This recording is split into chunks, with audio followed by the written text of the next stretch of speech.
Okay. We And are we're live. live. Welcome, everyone. Oh, you. Hi. Hi, bitches. We're back. Hi. Did you miss us?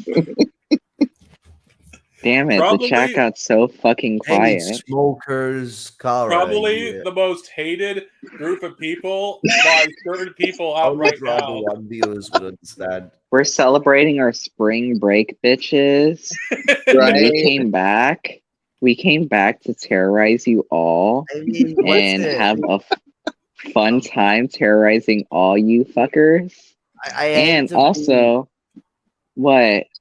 I hate to be a You came to terrorize us too? I hate to be a spoil sport, but considering that a lot of the topication that we're going to be talking about is going to be getting on the factor of the literal genocide attempt that's going on against us right now. Fun would not be the words I would candor towards. Yeah. God damn it. Well, Can we start off of a bit of a light note? Like a bit of a light note, because we're here to terrorize these people. but on a serious note, though, I mean, I am gonna be like divulging into more than just terrorization. There will be terrorization. You are right. That will be fun. It's good to have fun in the moments of terror, but like the actual generalized whole of the situation is gonna be big sado. True. What's it? Especially when we get onto the is it Christchurch shooting? I can't remember. So many different shootings. It's a church. The school that was the church, the Christian school that was shut up or whatever the fuck. In Nashville, yeah. Nashville, there we go. The Nashville shooting. It's Christian. Yeah, that's when we get into Nashville. That and the tragedy of what went on there. I will be basically detracting from that, because the real conversation doesn't need to be about the shooter. The shooter's a shooter. It's like at the end of the day, there's a hell of a lot more we can say about masculine culture in American society that caused that shooting to happen than about trans culture. And also, I think we noticed with a lot of these shooters, actually, no, you know what? I ain't gonna go balls to the wall. I guarantee you more than fucking 75-80% of these fucking shooters are petty bourgeois or labor aristocrat. They're not like poor white people. These people commit shootings with AR-15s of like $1,500 worth of attachments that they snuck out of their parents' collection. Like, you know, working class white families, even and they still at least somewhat, not monumentally, but they're still somewhat better off than black families. They can't afford tons of weapons to arm themselves up. And so when we look at these shootings, like, that's sort of simple but basic shit. It's petty bourgeois white men for the most part that we can see. Really to be looking at would be the actual way in which this has been targeted for the blame of transphobia from the very moment it happened. They originally accused it of being a trans woman that committed the shooting before anyone knew that it was done by a trans man. Yeah. Yeah. I was gonna say this. I remember there was this one shooter, I think, but it wasn't a school shooter. But one of them was like the guy who became like basically one of the like the founding fathers of like the incel fucking cult. Your audio is like shit, by the way. 4chan and everything. It's because I'm laying down on the pillow. That's why. You're muffling the speaker, are you? No, I got it on my AirPod right now. I'm literally speaking through an AirPod. Oh, that's the downfall of them. The microphone is in the ears as soon as you lie on the side, which is ay Dios mío, comfortable way to lie down. Like you just end up muting yourself. Son of a bitch. Can you guys hear me now? Yes, nice and clear. Okay, what was I gonna say? You know that one shooter that basically became like the founding father of like the incel cult or something like that? On all these technically speaking, the founding father of the incels is Adolf Hitler, but that's giving the game away a bit. No, I think it was like this guy. His name was he preached intentional celibacy after he raped his cousin and she killed herself. Yeah. And that's where the incel community's philosophy actually comes from. I was about to say, it was this. I think it was this guy named like Nick or some shit like that. He Hmm. got so mad that like women wouldn't date him or some shit like that, and he was like talking about how much he hated women so fucking much.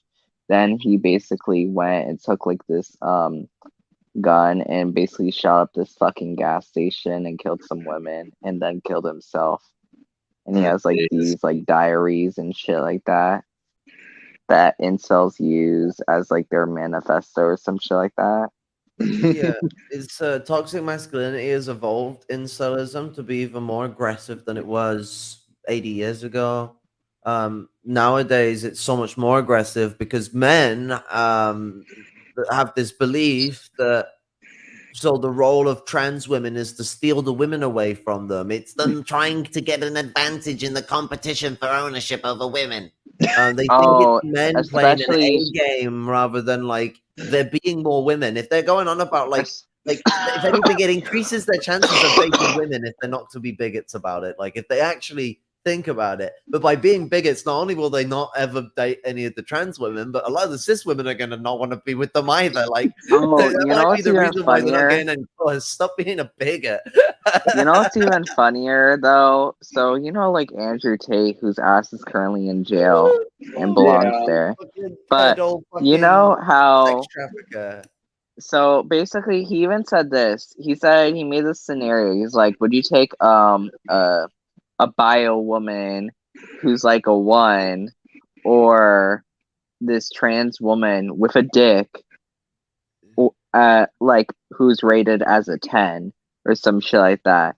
And I hate, and he's like, "No, take the trans woman with a dick who's a 10 instead of the bio woman who's a 1, because I rather prefer a 10 over a 1 or some shit like I that." I was mean, like, what's it? "Oh Why hell no!" do you even know their personality? Like, this is my question. Um, also, what's it? Men can't get their mind past just us having sausages. Like the idea that like trans women will want to get rid of them either through the natural way that T blockers and hate and estrogen actually causes it to reformulate into more like a feminine structured organ, which also includes shrivelage. But the what's it? All the cis people are gonna be like, "Oh, chill out," or vaginoplasty, which or some women like to have the sausage still perfectly at full length. Some even get sad that it's not any bigger, but like there's a diversity to the way we look at our genitalia, and to like center this like image of just like the trans woman with the dick. It's like, okay, well, that's a reduction. I mean, don't call it a dick anyway. It's a fucking Glock. I will beat you to death with it while I still have It's a something black of hole. an annoying I don't. trouser snake state. But the what's it?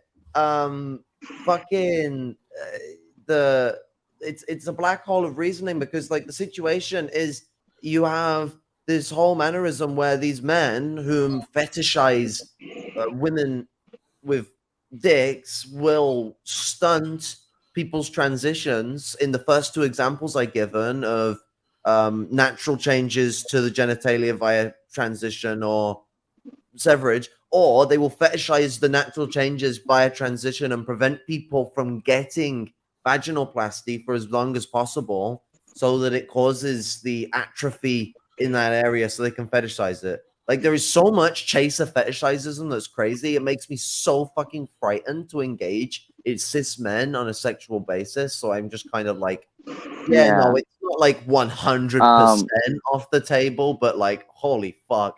The situation that is created in the environment of society, both relationship wise and sexual wise, when engaging with cis men, feels so dangerous because of the chaser element, because of a lot of people will hide their transphobic beliefs until they're in a position where they can privately express them. And if you're someone who wants to actually violently hurt a trans person, it's not off the table to you for them to allure us into a situation where we get attacked. Oh, the other thing too. So, for example, I remember I was watching this shit that was happening, and they were talking about the whole Leah Thomas shit that Oh went boy. on and how it ended up being like some tie or something of the sort, and that she won and all this shit. So the person that came in second place, who's a cis woman, is literally like trying to say like, "Oh, they rigged it against me and shit like Yeah. that, and it's unfair how this supposed woman beat me and all this other shit." And I'm like, honey, Like are you this. mad that you lost and Bro, that there was you lost to racism. someone who, wait, can I continue? Who lost, who won because they were an actual like better swimmer than you, and you were just a horrible swimmer, and There you're was just a fucking loser. What? There was there's a worse situation. Did you see the one with the runners where like basically there's this white woman having to go at black women because they're trans and they had like an unfair advantage.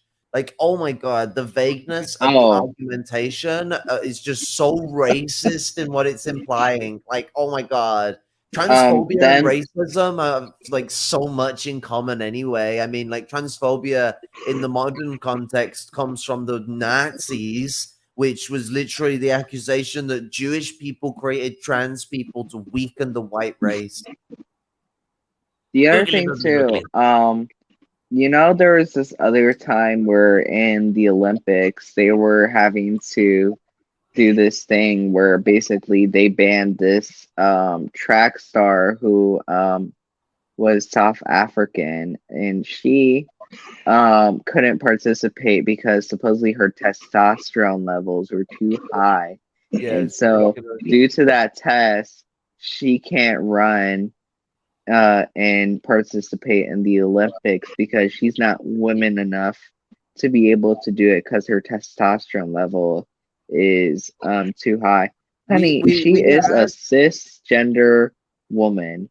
This lady is a woman, no matter fucking testosterone levels or shit like that. what's it? Fucking so the situation is as well is that like so sports originally wasn't segregated when women got access to sports in the 1800s. And before then, posh women had access to sports the whole time because, power, equals freedom in the sense of the way the bourgeois system works. Not really freedom. I mean, they're slaves to their own capital, but you know what I mean. Like, they have the power to actively go about and employ themselves into things that we are restricted from and not able to do so. And Yeah. so within that framework, there was an altercation where then middle class and even to a lesser degree, the working class were allowed access to sports in the 1800s. What then ensued was men getting their asses whooped in pretty much every field of sports. And so they then banned Yeah. women from men's sports and segregated it so that the women didn't get beaten too much by the men that were losing all the time. One of my favorite things that I've been finding is just kind of how all these freaking, reactionary fascists are basically like it's like now they're starting to kind of like tear other cis women apart. Like for instance, the recent one of the examples I've seen recently was Daniel Radcliffe. His girlfriend is pregnant, and somebody was making I forgot who it was. I think the name was Suzanne. Was it Suzanne Sodden or something like that? I don't remember what her name was, but she was basically saying that his girlfriend, who again is pregnant, that somehow she's a trans woman because she's taller than he is, and Oh my god. and I guess something about her But jawline. Daniel's like a twink, like I know. anyway. Like What the fuck? he's not like some buff hunk guy. Like the thing that makes Daniel Radcliffe like oh yeah, I would get fucked by that. It's because he's not a threatening dude. He's rather chill. Like, holy Yeah. shit. The other thing too is like the whole like her being tall thing makes no sense. Like that, and also the other thing too is trans women can't get pregnant. Exactly. We can't. Like It's- we don't have People keep making up myths about it, you know. Like genuinely, there's this recurring myth that keeps coming from like turfs and shit that like trans like surgery and healthcare is like now like forcing like men to have pregnancies and like you know like like, we no, can't what they're doing even. is they're taking the statement that men can get pregnant because I mean men can trans men can but like yeah. then they're trying to imply that like we're saying cis men could get pregnant because they believe that trans women are just you know we're all just cis men in disguise boogly boogly boogly you know that's why we take literal HRT to change ourselves because we just want to be in disguise. You know how much this would traumatize someone if they were cis, like Right. Yeah. like everyone goes on about like people and there definitely are people that make mistakes. People can make mistakes and take big decisions in their life, especially if you've got a lot of shit going on with yourself. But the whole idea of like trans rejection comes down to like less than 2% of people most of the time because a lot of the people that actually back out of transition is because of social circumstances. And it is very Yeah. traumatic to come back out of it and can put people off and make them have to go through a process of rekindling themselves with it. Because if I drop this, I go through post menopause syndrome. And I suffer with fibromyalgia. Postmenopause syndrome causes symptoms of fibromyalgia. I do not need more fibromyalgia. Oh, thank you very much. And so, The other like, thing, detransition is a very, very painful experience that some trans people have to go through to survive before they can then yeah, re-get on their medication again. But Yeah. I didn't come to the point of making this decision without spending, years of my life contemplating on it for it to be a small decision. And as well, one thing to understand is before you're a teenager, you do have an idea that your gender is different. When I was 5, I had already figured it out.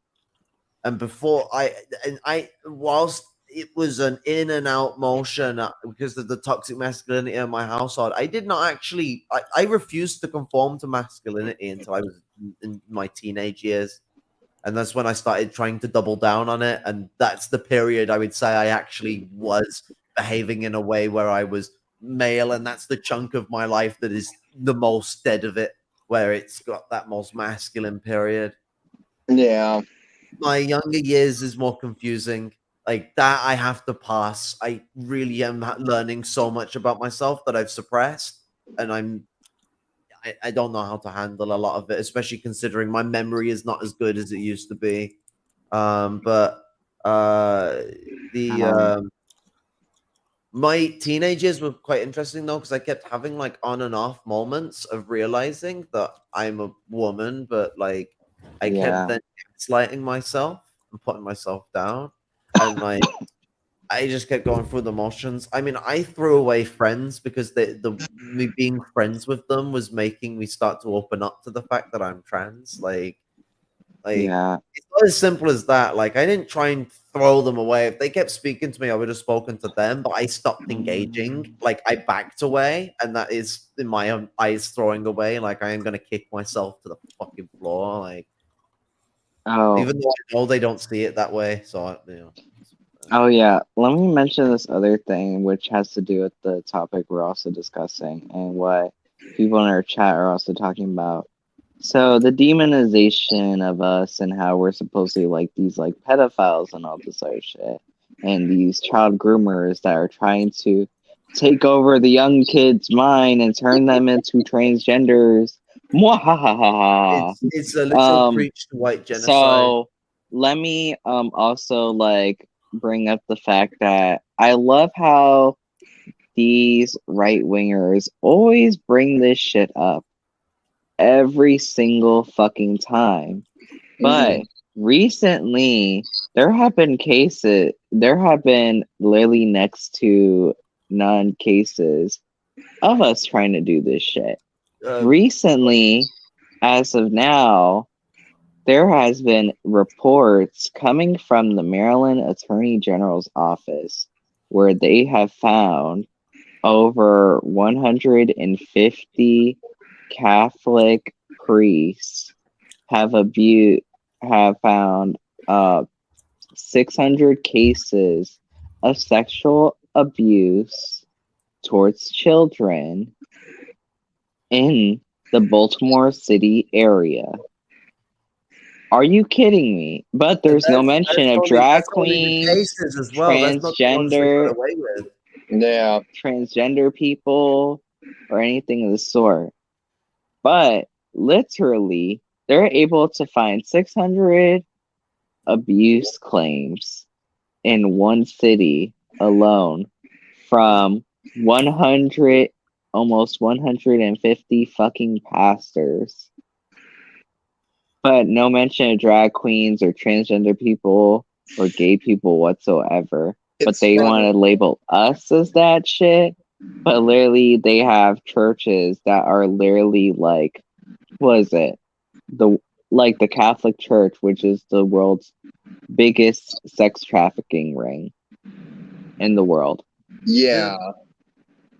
The thing I would say is that with this situation, it goes bigger than that. There's a lot more groups of pedophiles with the situation. So when you look at like the upper classes, the more upper class people get, the more they feel the need to have to rape and dominate people. Like it is they see it as their divine will to have that kind of brutal, disgusting oppression over people, and they relish in it. It's like definitely these types of interactions have a sexual content to them, certainly when someone does something that brutal. But like, it's also a power play. Same with pedophilia. It's there is actual conditions that cause like pedophilia that's like some of them really need scientifically looking into more and solving. But then there's also like the actual power play situation of pedophilia that exists in the world that we see from the big bourgeoisie, you know, uh, a lot of the petty bourgeoisie, and even people in like the actual typical middle class and not the posh nofties you can find a lot of these occurrences. That kind of shit don't fly too easily in the poor sector because you'll end up getting stabbed if you found out to be a pedophile. I got a solution for pedophilia. It involves a bullet. Yeah. No, it doesn't just involve a bullet. Guys, pedophilia. That's just a reduction in existing pedophilia. Guys. I got 4 solutions to it. 1, get a bullet. 2, get an AK-47. 3, round them up. 4, put them to the wall and shoot them. There. Yeah. Pedophilia solved. You're gonna have to be efficient if you only got 1 bullet. Wait, what is this comment talking about? Equality is under capitalism is an oxymoron. Well, yeah, it is. I mean, yeah, because equality under a system that has a class relationship would be an oxymoron. Yeah. But I don't think we're like advocating for like equality under. No, we're advocating for equity, which is a different thing. Yeah. There was something I was going to add too, is that I think there was a study done a while, I don't know how long ago, but I was actually having this conversation with one of the guys at my work, and the like percentage of actual people who supposedly had identified as trans, as who committed crimes against children, like sexual abuse, was 0.7%. Did you know So that it's like 0 for crimes in bathrooms as well? Because that's a big one that they go on about as well, the bathroom problem. Because they say that men would dress like women to do sexual assaults in bathrooms, but my sister has been a victim of the kind of things that go on in there. Like, fortunately, nothing jeez. ended up going down when it happened, but she got locked in a cubicle in a bathroom by a man, and it was a Yeah. man just dressed like a man. It was not a man that feeling he needed to go dressed like a woman for her to do it. The other thing too is what makes no sense is why they need to dress up as a woman to be able to assault someone in a Genuinely, like bathroom. these people obviously to some degree understand the pain and stress of the social commitment of socially transitioning, that they would not ever go out dressed like a dress because people would look at them and think they're okay or something. Like, genuinely, they're that petty. Yeah. They But they yeah. they are so self-conscious about how they would look in our position. They can't accept that we want to feel comfortable with how we're going about it because we're not cis men. So obviously it looks different for us and feels different for us.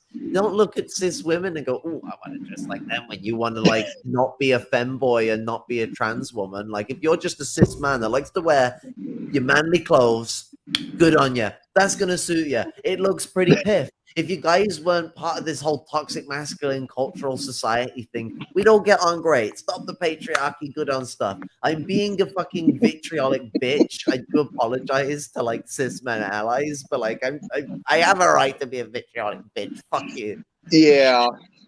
And the whole thing and all this plays into the right wing's paranoia and obsession with things like, for instance, like the drag bans and everything like that have been Oh going on, god. which let's call Every them for 10 what. years, Yeah, every let's 10 call. years it changes.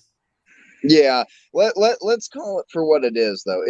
They're trans bans because the law in Tennessee specifically states that that um quote unquote male and female impersonators. That was one of the things.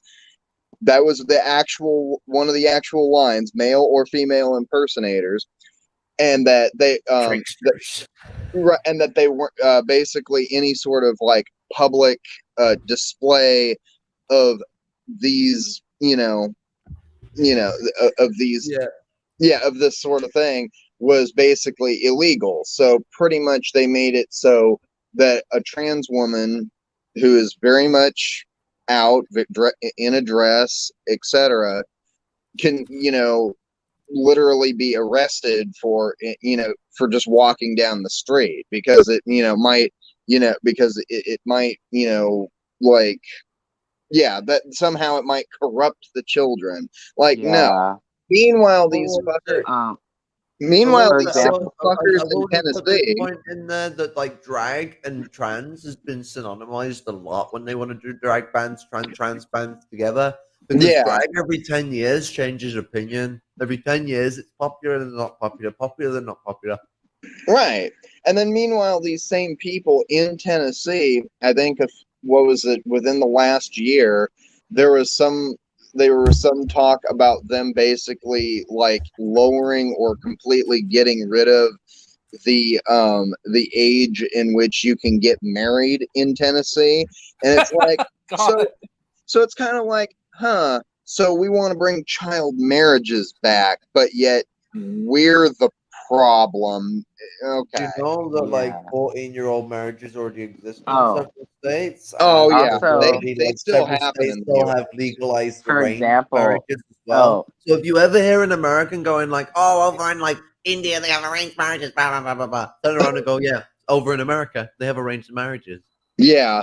the other thing too is, let me also point out the other fact as well. Do you also, when we were talking about bathrooms too, I also found out this that a trans woman in my school went to use the women's restroom, and she used to do it like commonly. But Mm. what happened was literally some bitch who was a total bigot reported her, and basically the school basically banned her from ever using a women's restroom. Oh my god. Me, What the I am fuck? scared, for example, in my school to even use the women's restroom. I have used it once or twice, maybe three times. But rarely, I'm scared of that shit happening to me. But then I'm also scared of going into the men's restroom as well. Yeah. Fucking dangerous for me See, to go in there.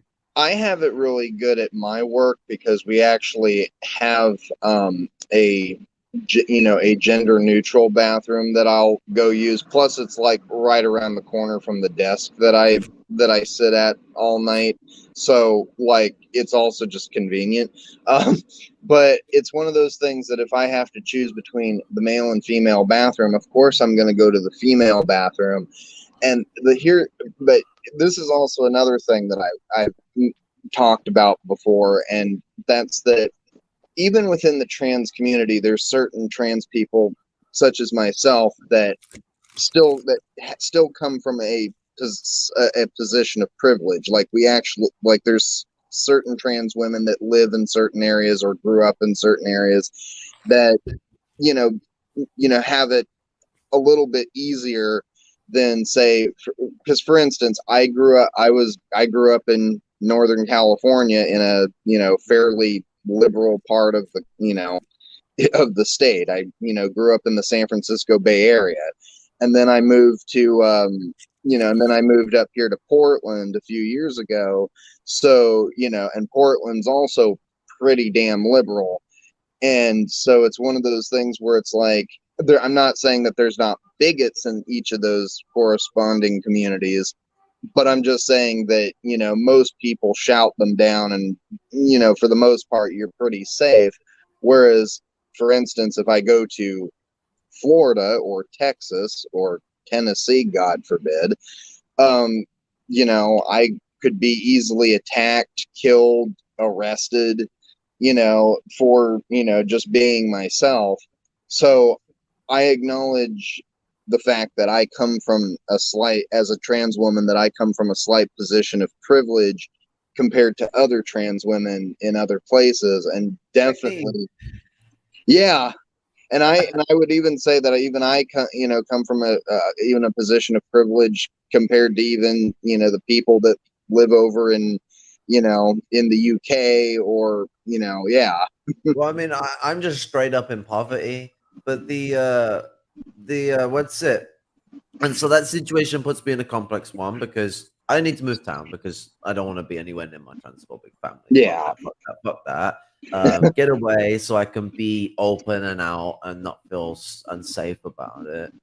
But being poor and in poverty, I'm not gonna get the nicest of spaces, and I could end up in a place there if it's transphobic. Well, I mean, getting stabbed or getting robbed is the least of my worries. There's a lot worse things that people are going to want to do because I'm an exotic creature. But that fear is one of the biggest things that makes it very, very hard to exist as an impoverished trans woman. And I will also lay out that so there's the expense of HRT because I've had to go and get it illegally because like fuck the UK with their like, well, I mean it's supposed to be 18 months, but might be about 5 to 7 years to get to the gender clinic. So I'm gonna literally just get to a point where I'm on HRT long enough that it's like you got to do this because my health is at stake if you don't. But what's it? They ain't stopping me from growing my titties. It's too late. They're already started. But what's it? Fucking hurt like a bitch. But what's it? Fuck, brain. Yeah, affordability of things is an absolute fucking nightmare. And what's it? What was it? What was I was gonna say? My brain is not working very well today. I was drinking all day Saturday. Hangover. Well, I mean, considering the topics that we're talking about, that seems appropriate. I've been going through the weather, but the yeah, going for the struggle when you're in poverty, the whole situation ends up being quite dangerous because you're in a situation where you're looked even further down upon by the oppressive structures of society. So while like liberal intersectionalism is a lot of bullshit, we got to understand that when you look at like a class structure you look at the relationships within it, within a class itself and its stratification, minority groups end up in a situation where they hit the brunt harder of the contradictions within of the material conditions of the fucking proletarian experience much harder.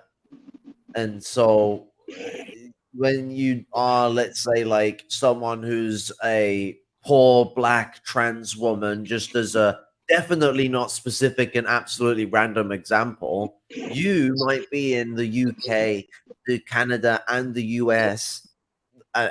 Like literally, this is an absolute fact. The most likely person to be murdered in statistics.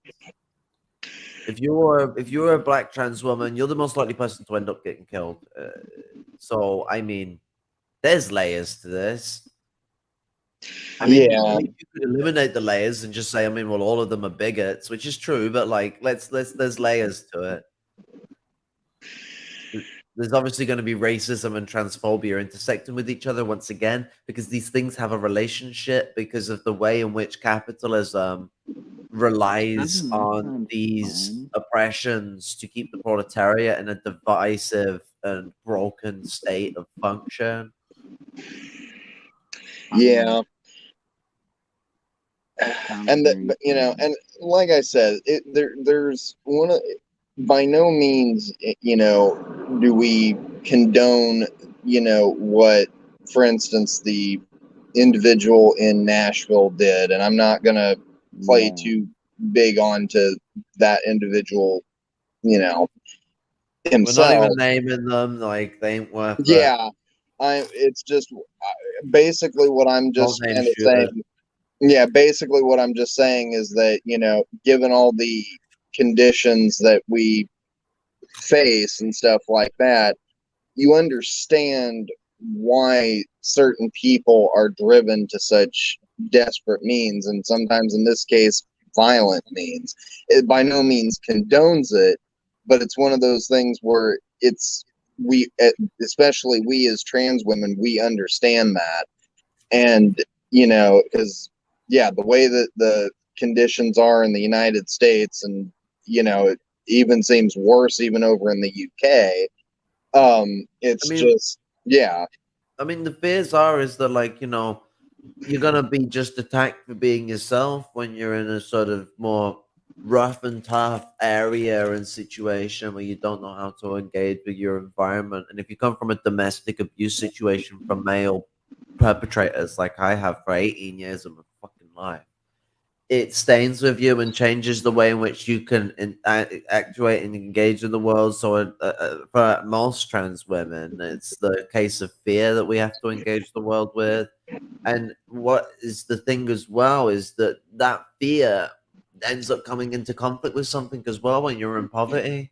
Well, one thing that anyone who knows who's even a week into transition is that if you are really fucked for money, male society thinks you're exotic. Start an online thing to send fucking pictures and make money, basically, or go into actual sex work if you haven't got the freedom and liberties that the mostly middle class people that do that have. Yeah. So the considerations of sex work is something that is in the mind of so many of us.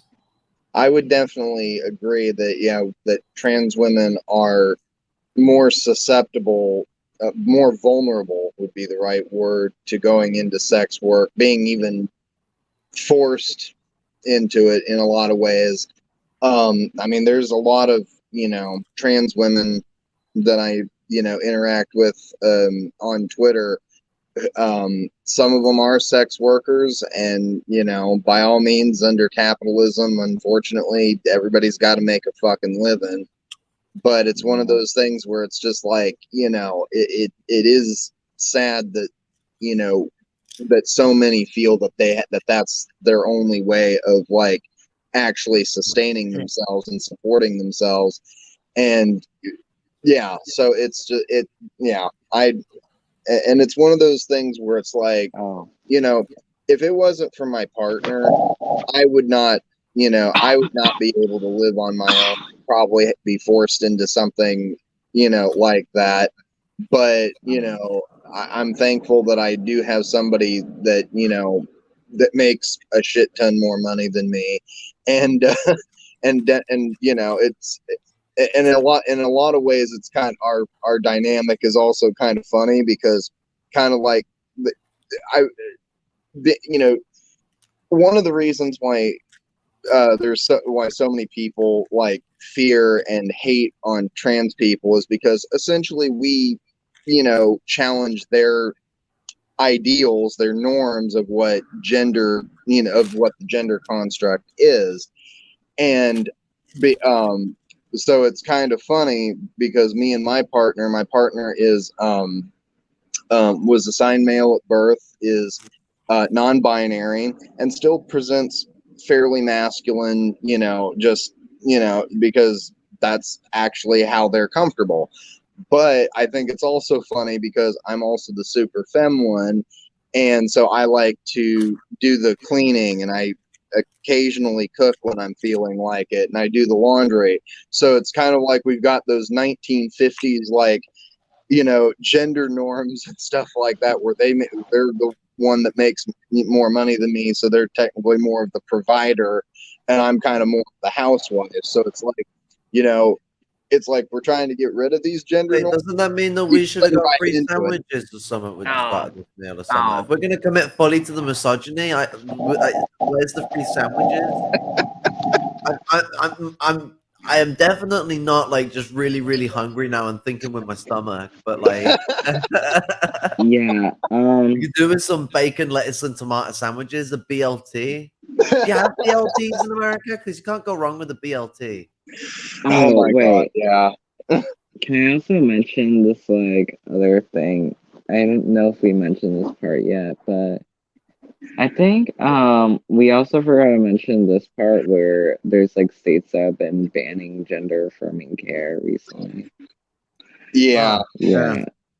It's so weird because I'm like, okay, at this point they're literally just like banning healthcare at this point. Yeah. Because like it makes no sense to do it. And they're like, oh well, we need the parents to realize like they don't need to do this or anything of the sort. And then they're even going as far as like saying like, oh, we could basically have hospitals report child abuse and shit like that and take trans kids away from their parents and shit like that, or allow them to kidnap trans kids. Yeah. Cruelty is the point. And if I remember rightly, one of the things that was like one of the big pushes for this, that actually sparked a lot of shit going on in America was England actually made a ban on trans affirmative care for people under the age of, I think it was under the age of 16. Yeah. And that basically caused a spark in America and a rise in transphobia. Joanne as well is actually quite important as well to that, funnily enough. Like, I know everyone's going to go, oh no, they're going on about the Wizarding Woman again. She's a capitalist. It's not about her being fucking Harry Potter writer. She's a bourgeois. She's a big multi-billionaire. Like, she is a bourgeois. She literally, she gave away enough money to stop being a billionaire and became a billionaire again. Like, Right. she's very, very bourgeois.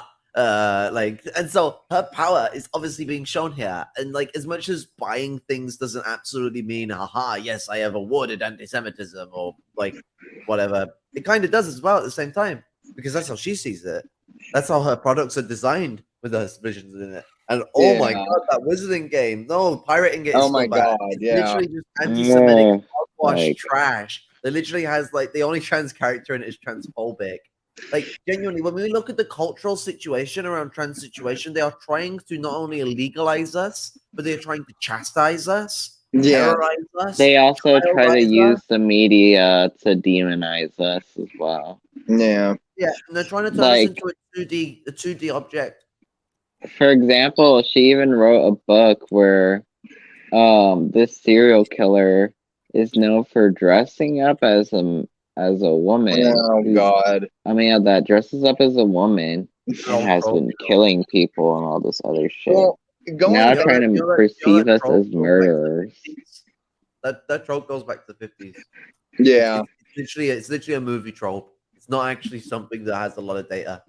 Going back to the game too, there was also that one character that they made that was very noticeably trans that they ended up naming Serona Ryan. Is that the ginger-haired woman that just tells you that she's trans? I don't know. I think so. Yeah.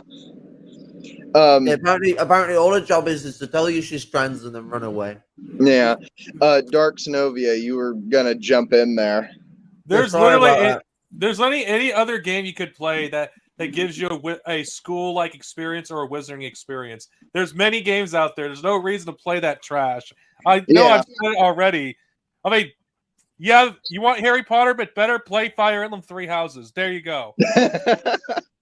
Play some Dungeons and Dragons. Right. And you get to. To be honest, when I see Harry Potter, I just think the person probably fucking wants to kill me. And unlike Harry Potter, not actively wants to do it. Like I don't want to sound like I got some paranoia that everyone's gonna kill me, but I mean, like in their mindset, they want to genocide the existence of trans people. Like it seems like it's a show of being a part of a bigger posse. I'm not going to interrupt the conversations. It's my chance of saying what I wanted to say has passed. Let's continue. No, go for it. No, because I want you to finish what you're saying. One thing to not be nervous about. There's nothing wrong with you taking space to speak in a situation that involves trans issues. Yeah, like I actually hear what you're saying. If a cis ally has like shit to fucking say, spit the fucking beans. Okay, I was about to say that unlike Hogwarts Legacy, at least in Fire Emblem Three Houses, you have the choice of supporting revolution or not. Ooh, I gotta play this. That sounds cool. Yeah, but only one of the houses can you choose. I won't say which one because it would spoil the game's story. Oh, I got a question. Dark Synovia, weren't you telling me about one thing about like there was this whole like Reddit thing where it's like Harry Potter's a communist and one of the characters is like a TERF or something like that? I mean, how is he a communist of what he did at the end of the series?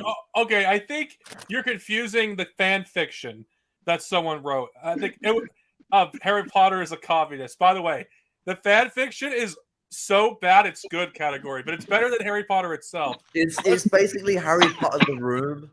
Okay, think of it this way: every right character is a representative of some right-wing tendency. Dumbledore represents a libertarian. Professor McGonagall is a Ku Klux Klan member. Hagrid is a monarchist. I mean, it gets really ridiculous. I mean, oh my god, that's hilarious! Oh my god, I need to read this. And Hermione have you thought of doing audiobooks of it? Well, wait, continue. And Hermione acts like a stereotypical liberal and trot. That tracks. I mean, it's so okay. Everyone is so out of character. It's amazing.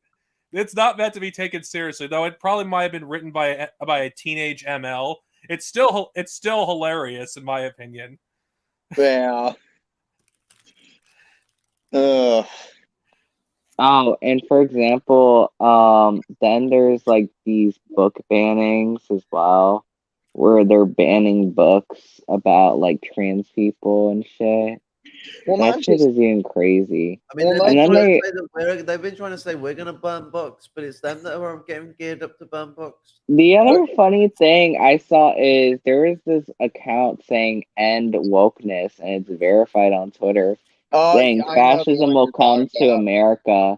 Saying fascism will come to America with a rainbow-colored flag, and I'm like, this is bullshit. You are projecting at this fucking point because literally, you guys are banning fucking books. I mean, these people are just as well. Though I want to say this is that what's it? What was it that you said? What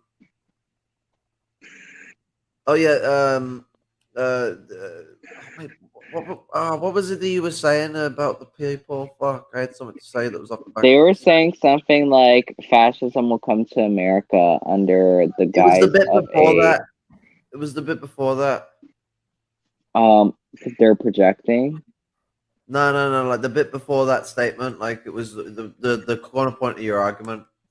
Oh, where it said like the N wokeness is like saying Yeah, like I remember.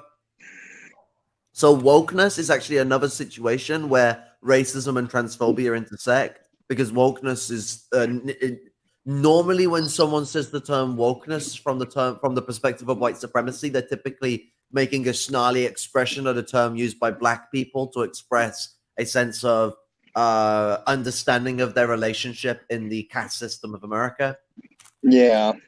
I think I did a video not too long ago, about a month or so ago, where I basically mentioned where pretty much the whole premise of it was that this whole like anti-woke, group of people in the right wing, it's just basically steeped in age-old McCarthyism. That's all it is.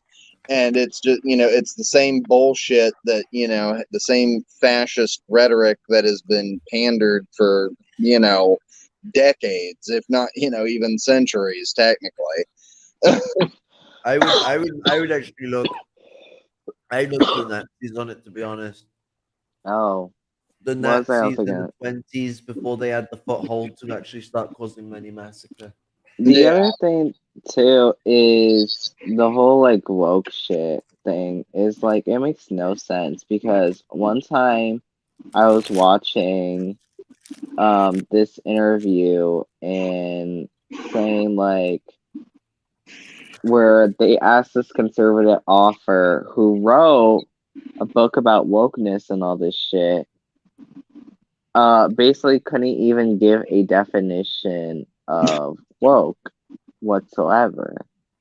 It was so Very few hilarious of to them me. can. And then the other thing too is we also gotta mention this is how Florida is also requesting universities get get information from students whether or not they're receiving gender affirming care or not. Yeah. Yeah, it's their fucking business. Trying to start databases and all that shit. Trying to What see happened? which Oh, so much Yeah. for small government, right? Yeah, right? you want our medical records, you want to burn our Well, books. this is also the same state where they also introduced a bill that basically would ban the Democratic Party.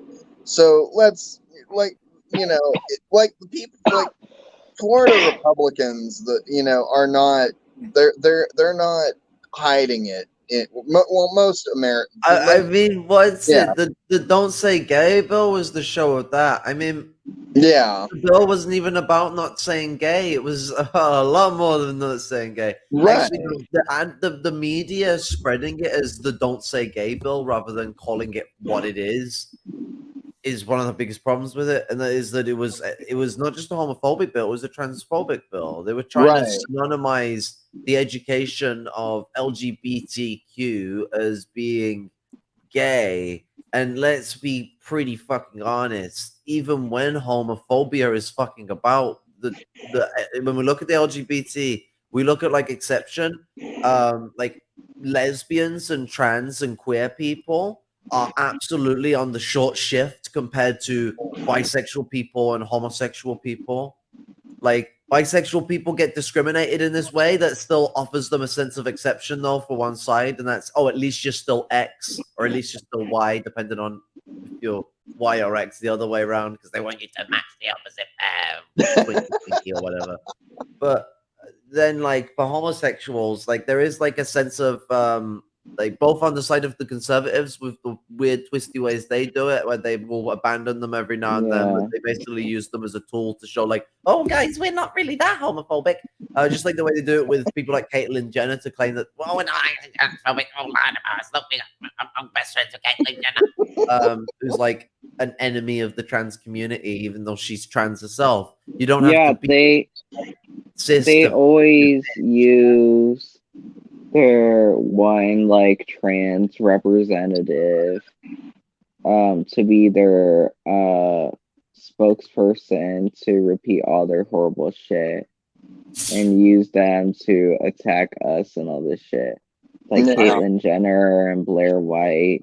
Uh. And the other funny thing about these conservatives, or the like, they literally do some shit like was it? They are like super anti-trans. They like advocate for the eradication of trans people, but secretly behind closed doors, they're literally like hiring like a trans escort and literally sleeping with Oh, trans yeah. escorts and all that Well, shit. Well, the funny thing that I Allegedly, so we don't get sued. Allegedly. one of the things that I thought was really funny was that this was about a year or so ago, when because Nick Fuentes was apparently, he goes on a lot of different rants, a lot of misogynistic and transphobic and homophobic rants. But during one of his rants, at one point, I guess somebody had ended up finding zooming in or something like that to one of his videos, because I guess he had forgotten to turn one of his computers in the background off, and it turns out it ended up having trans porn on it. I'm not going to go into detail with it, but my partner and I actually did go look that up just out of curiosity, and we were just we were basically kind of like, huh, we got to give it to Nick Fuentes. He has good taste. The other thing too is literally the same like conservatives are like, oh, like they demonize us for being like gross and horrible and this shit. But you know what's the funniest thing? Some of their same conservative champions, like Ted fucking Cruz, literally watches fucking incest porn. Bruh. Well, them bitches support incest. Someone in the chat beat me to the joke I was gonna make. Someone in the chat said American product placement. I was gonna go, Sonovia, are you gonna tell him about your new sponsor? I was gonna. Speaking of Ted Cruz, that guy's a fucking cuck. He's probably the ultimate cuck in conservative politics. Nah, he is the ultimate throat goat in conservative politics. That man's been sucking on Donald Trump's dick forever. He has no self-respect. Apparently, fucking what's it? It's mushroom shaped, so maybe it fucking will send you to like trippy land if you take it. Maybe it's like a magic mushroom. No wonder why he has no fucking neck. That's why, or any dignity left in him. The other thing too is literally like Ted Cruz is still like Ted Cruz got called the Zodiac Killer. Ted Cruz's wife was called fucking ugly and all that shit. Yeah. And his phone number was fucking doxed, I think, and shit. I can't believe and he still is loyal to this dumbass. I can't believe in his life of being a politician and being like someone who I'm a manly man. He hasn't like been able to in his life figure that if he at least grew a beard, because he looks at least a little less like a rapist murderer. He still looks like a rapist, but he looks a little less like a murderer. And then the other funny thing too. One of those same politicians, you know, Matt Gaetz, guys. Did you know he's literally doing like a part of some sex trafficking rings and shit like that? Oh yeah. What's it? I remember seeing someone who's talking about him being a dodgy motherfucker. He also has like a really funny looking head. The other funny thing though is you know these like MAGA communists, they also call for the arrest of all Jeffrey Epstein's associates, but they want to arrest the face of the MAGA movement. But they like under that logic, they will arrest the face of the MAGA movement. But they're they try and tell you that like no, Trump is just doing business deals. Like some of these bitches they be supporting are literal associates of the Jeffrey Epstein sex trafficking rings. Like the fuck? Oh wait, they're Um, already supporters of sex trafficking because they're supporters of the Catholic Church, No, but the biggest remember sex trafficking ring. oh yeah, but it's the trans people that are totally the problem, Yeah, That's you're me. right. I'm Like a shit. problem. I enjoy being a problem for Yeah. our society. Okay, I'm gonna go head I out mean, because I gotta go sleep. Good night, rest y'all. easy, comrades. Good seeing you Later, back in Falcon. action. Bye. Have a Later. nice day. Respect. But yeah, no, Dark Snovia, you wanted to jump in there for about something? I don't have anything to say except that Ted Cruz is a cuck. I've already said it, and I don't understand how any self-respecting person could like Ted Cruz. The guy has no respect for himself or even his own wife. I mean, his Trump humiliated him on national television, and he's still a step for Trump. Yeah, he for like maybe for about a year or so, he said something about how he was not gonna support Trump, and then as soon as Trump got elected, because we don't actually have real elections in the United States, it's Elections. yeah, he then all of a sudden he became a Trump supporter and stuff like that, because at that point he kind of wanted to keep his job. So it was I think he is such a loser that he cannot that he can't even stand up for his own wife, and that he literally tucked tail and just pretty much started sucking Donald Trump's cock. Like, it was, oh my god, just he like, if you need the definition of hypocrite, Or cuck. yeah, or Ted Cruz. yeah, but then all you got to do is open the dictionary, and there will be Ted Cruz's face. Oh God! What But shocks me more than anything is he had supporters to begin with. I know, but yeah, but yeah, no, like, there's just so much that's going on, that's facing us right now, and it's just like, especially in the wake of Nashville, there's been a lot more push by a lot of these, red states to pretty much ban, either gender affirming care, or, institute drag bans, or both. The what like the three states that that are not going to do that by any means are going to be California, Oregon, and Washington. But here's the thing: the problem that I have to keep telling a lot of trans people, who is, you still need to get armed or find some form of protection, because the Democrats aren't gonna, voting Democrat is not gonna change anything, and it's definitely not gonna it's they're not gonna hold off the tide forever. And that's, and so I've been trying to tell a lot of trans people that, no, disarming, getting behind gun control movements and bullshit like that, that's not going to solve the problem. That's going to make things worse for us.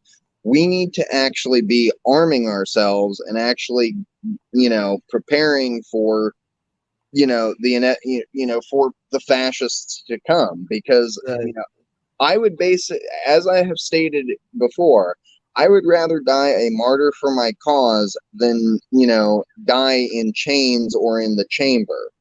And So I would say not just a gun and some ammo. You need multiple guns. You need to keep stocking up on ammo, and you need to keep practicing. exactly. You need to know how to shoot someone dead within 3 to 5 shots if you want to keep yourself alive. Everyone misses. The best army soldiers misses. 3 to 5 shots is actually a really tall ask, but you know what? It's survival. It's shooting a gun accurately is hard. Like, that's why I'm saying it's a tall ass. When you're under duress, you've got to pull it out, move quickly, and get it on target like that, and not get disarmed or shot or whatever else could go wrong with you in a situation. Plus, ammunition is expensive. So, and as well, there might be some gun stores that might actually just refuse to sell to you because you're trans, because there's transphobia. Like, speaking if you're out in Texas, I don't really want to go down the gun shop in Texas, because that's where most of the people that you're buying the guns to shoot will be. Well, speaking of them online, can you order guns online yet? Have they started that shit? Oh yeah. I was about to bring. Can we bring up the elephant in the room, and that is gun control? You're being pushed by conservatives. Yeah. Because funny that you mentioned that, because when you had a trans person on Twitter mention that the trans people need to get armed, you had an entire fucking segment on Fox News, freaking. They're coming to kill you. Look at them; they're getting guns. No, literally advocating for gun control. Yeah, but gun control is specific groups. So, like, the elephant in the room here is what they're advocating for, is what the Nazis advocated for. Yeah. They want to take guns away from black people, which they already did. Like, there's a reason that, like, it's not just the fact that they are struggling for money, although that's part of it, because they raised the price of guns massively since the last generation. Like, but one of the biggest things that hampers black men and their ability to arm themselves, and black women, sorry, I should have said black people, I fucking brain fart. The what stops black people from being able to afford to arm themselves, and I actually have that capacity to do so, ends up being an obliteration of the black movement during the 70s, and the disarmament of black people, the forced rifle bans in black areas, and many gun bans entirely for black people.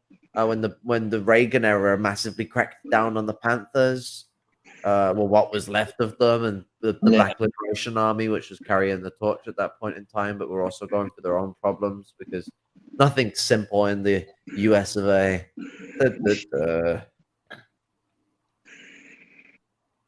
Yeah. But yeah, no, it's just, and that's the thing that just absolutely just gets me, is that is the people that are advocating gun bans or certain gun regulations and stuff like that, and it's just kind of like, it's like, you think that you're doing it to protect people. No, you're actually playing into the oppression.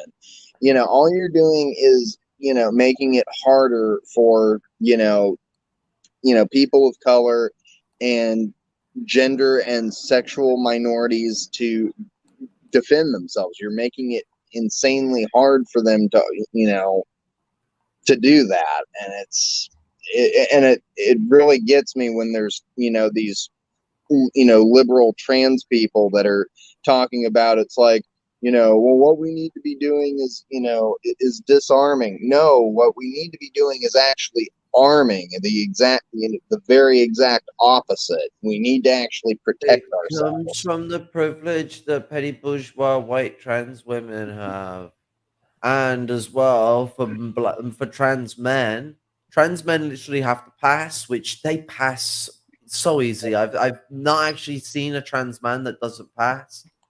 Like, they all transition so much easier than I feel I'm gonna transition. All ugly and manly still. Like, I know people that have early on testosterone and they're already fucking going at it, but that might just be my own envy getting in the way of things, and I'm very quick to put my own situation down. But I will say this, because all they need to do is pass, and they get accepted into male society. There are a lot of trans men that get to absolutely indulge in male privilege that trans women do not, especially petty bourgeois trans men who have the class position that they have and their affiliation as men that put them even above trans women and the privilege that petty bourgeois trans women have. But nonetheless, you see the situation with how society judges trans people anyway. So for the NHS, if I was like, if I was affluent and had the ability and safety to fully express my femininity publicly before getting on medication or going for any sort of engagement with the health service, and you know, fully indulge myself in the rosy white-eyed version of femininity that they're expecting trans people to perform. And then I went to go there and I'm some petty bourgeois affluent person, I'm very likely going to get referred to and dealt with by gender affirmative care. If I Yeah. am some dingy poor bitch like I am, you're just gonna get treated like it's not really a possibility because it's seen as something that only the delicate men of the upper class do. They're so alienated from their fucking masculinity. Yeah. But it comes into that thing about Japan with the Japanese like fucking middle class people that are like addicted to like sex games and other shit like that, or just like playing like video games indoors all the time. But they got like the sex robot scene and all the other creepy stuff. But like, what is it called? Because there's a whole syndrome centered around that, and I can't remember what it's called. I know that. Well, I know that there's sex addiction, but yeah, I don't know what that particular one. There was like something they devised around something that occurred in Japan, and I can't think of it. I know what it is. Basically, it's like a syndrome centered around like men being like incels, basically. Oh, I, yeah. I don't. I know what you're. Hikikomori. I don't know what you're. I I think think so. it also applies to women in Japan, by the way. I think it's as well. It's not just men. Yeah, but like, yeah, but the women's relationship and the situations are not usually a bit different. But I know what you're on about. Yeah. Well, I think you're referring to the unemployed men and women in Japan, because in Japan, if you don't get employed by a certain point, you're basically locked out of the system indefinitely. I don't know if that's what you're referring to. Those kind of men. Yeah, the thing basically where like a lot of men are unemployed and they're like sucked into this weird sex addiction.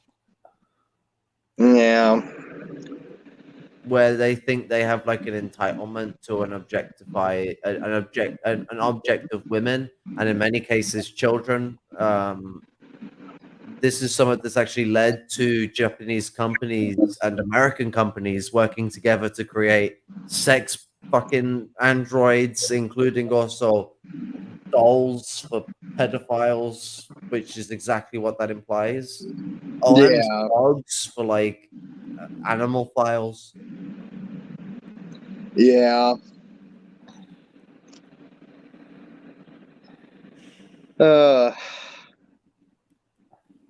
Yeah. It's pretty fucked up. Not gonna lie.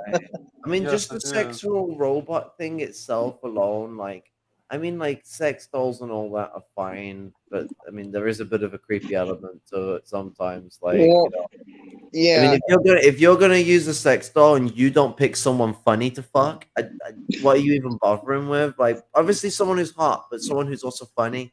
Like, as in, like, not funny as in like they're a good funny comedian. I mean, like, why would you ever fuck them funny? Like, Right. And the thing that gets it's me too laughs if about anyone ever finds it. Like, someone finds out that you've got some like really dingy, horrible bastard, as you said. There's questions to be asked and jokes to be made. one of the things that kind of gets me about the sex robots though is that we're going to get to like at some point some Star Trek level shit where we're going to have to where they're going to then end up having to have a conversation about what you know what we deem as sentient and what we deem as non-sentient, because at that point if they end up becoming so lifelike and stuff like that, then there's probably going to end up becoming the whole issue of like consent and stuff like that, and it's gonna be just, yeah, as technology evolves and especially is used for interesting purposes, it's one of those things where we're going to end up having to have those conversations and stuff like that because we're not anywhere near that level yet, but at some point in the future, they're going to have to end up having that discussion. At the end of the day, to make these robots, they're gonna be putting because these robots have like a full voice and interaction system. Mm-hmm. They're not gonna make it like the old school way where it's like certain words make certain cues. No, it's gonna be the new developed AIs of the time when certain things are made. Now, I Right. know AIs are not so independent that to these days they're very still much rudimentary, stupid algorithms to a degree, although also very intelligent and complex. However, like one thing that I find that is quite funny and interesting is that when they were demonstrating the sex robot, it actually showed like disdain at one point, I think, towards the fucking one of the engineers that was showing it off. Yeah. So I mean, if it's thinking about anything, it's thinking about killing its oppressors. It's based that like base sex robot kill its oppressors. Anyone the robots are weird. Like, just get an inflatable. Stop making sex weird. Like, you're gonna just put people off it. Everyone's gonna turn into like what's it? Fucking I guess see. I should say asexual and use the proper word, but I'm gonna be funny. You're gonna turn everyone into incels. Yeah. Everyone's gonna go like 2000% Christian and just only kiss on the cheek or something. Now, if you kiss on the lips, you'll get pregnant. There are Christians that have actually told their kids that. Like, I know. why would you tell them something so stupid that's gonna ruin their little lives? Like, let them have some fun in school. They're not gonna. I mean, they could catch fucking like something. I don't know. Like kissing is like dangerous like that. You never know. Oh yeah, like Herpes is lurking around every yeah. corner. But like, are you gonna live your life not doing anything because oh no, hickeys? But yeah. Oh yeah. So one of the things that I am gonna touch on is the thing that I kind of got sucked into the other day on Twitter. I know, dangerous. But it was the issue where me and another comrade, we were having we got into it with somebody who basically referred to themselves as basically being frog gendered. And basically it introduced us into the whole thing of like neo pronouns in the trans community. And there's some trans people I've talked to that have said, what the hell is that? And then there's some people that have been just kind of like, it's like, well, it is kind of weird, or it is kind of silly, but at the end of the day, it's like, whatever, as long as no one's hurting anybody with it, that, that's fine. Like, I personally think, like the whole issue of like the neo pronouns thing is a little, like, I don't understand it, but I'm also 31. I'm considered to be the older, trans generation. And it's one of those things where, I don't completely understand everything fully. And it's just, and I'm always learning things about not only myself and my community, but certain things within it. And it's, yeah, that was a rabbit hole I didn't need to go down. 2-day rabbit hole. Yeah, it's a whole complex set of reasoning around a lot of these things. Takes a step back and an open mind to chuck through. Yeah. Like, don't get me wrong. Like, I'm not gonna hate anybody that, that goes by that. Like, by all means, if frog is your gender, then, hey, you know what? It's like, more power to you, frog. I do have a question. I'm this guy. before I learned about what trans people were in depth, the Mhm. idea just sounded ridiculous with all this stuff coming up. Like, does this Trust really me, help? yeah. Does this really? Okay, I'm just speaking from my perspective. I don't think this now, but for those who are ignorant about what a trans person is, it sounds pretty ridiculous and silly. And I think Like, I don't think yeah. it does on the community any favors by having this ridiculousness. I mean, to me personally, I was skeptical. I still am skeptical because it sounds tantamount to the same sort of crap that, conservatives use about, when they jokingly refer to themselves as, as attack helicopter gendered, and that was my first thought about it. But, I Attack get, helicopter. Yeah, That like when I first heard them, I thought it was taking the piss. no attack helicopter. Okay, what's associated with a helicopter? right. To be honest, I understand where there's things where it makes sense. Like, I mean, like if you're like you have like a relation with an animal to your transition, not fucking furries for those in the crowd. That's a different thing. That's some cancerous shit. But Well, like, where like let's say a wolf or just someone who it's really important to your transition, where you would well, stick wolf in the description of you know whom Yeah. you are, maybe like you might be more identifiable to that, or like if you identify more with a dog or anything like that. So I understand where that could come from.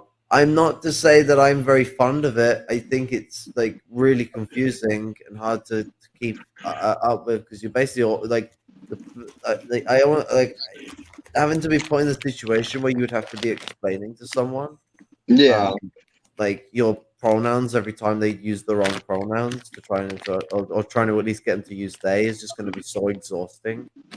Yeah. And Uh, see, for me, that's just kind of how I am. I just like, if I don't know or I've forgotten or something like that, I just revert to they them because it's easier to just basically find that kind of neutral ground. And then, if somebody basically and then when somebody if and when somebody corrects me and says, well, I actually go by, she, her, or I go by this pronoun or whatever. Okay, that's fine. Whatever. And yeah, the whole thing with the neo pronouns and stuff like that. Like, I think it's the name neo pronoun. They really need. I think they really need to reevaluate that name because neo pronoun, it's either a pronoun or it isn't, because going by, gendering yourself as a frog, well, that's more of a noun, not a pronoun. So what the fuck is even language at that point? I don't know. I think it's confusing. I think, I don't understand it. I personally think it's a little silly, but you know what? To each their own, I guess. yeah, but when someone says attack helicopter, you know what they're really saying. Oh yeah. For those of you who don't know, what's associated with helicopters is the Pinochet regime. You want to know Yeah. what Pinochet did? Is just look it up for those who don't know. Yeah. It's So basically dog whistling to basically throwing communists out of helicopters. yeah. But yeah, no, it was an interesting learning experience, and I was having to basically defend a comrade against transphobia from this certain group of people, and like I said, that turned into a 2-day, rabbit hole Yeah. that I got sucked into that I was not planning on. You know what's interesting? What we've been seeing, like it's obvious that he's a transphobe, but Vosh basically gleefully celebrating when I forgot what this person's name. Jason uploaded the video yesterday. Oh, yeah. About like citing Vosh as a terrorist. Mm-hmm. It's like you're really seeing these people coming on the footwork, like liberals and conservatives. They aren't much different on their views on trans people. As I've said before, liberals are just the enablers to fascism. It's how many times do I have to quote Malcolm X before people understand? Like liberals are different and conservatives in only one way. Yeah, because liberals, well, conservatives don't hide. I'm not quoting Malcolm X. I'm just saying what the gist of what he's saying on how they feel about you. Liberals pretend to be your friend while they're stabbing you in the back. Yeah.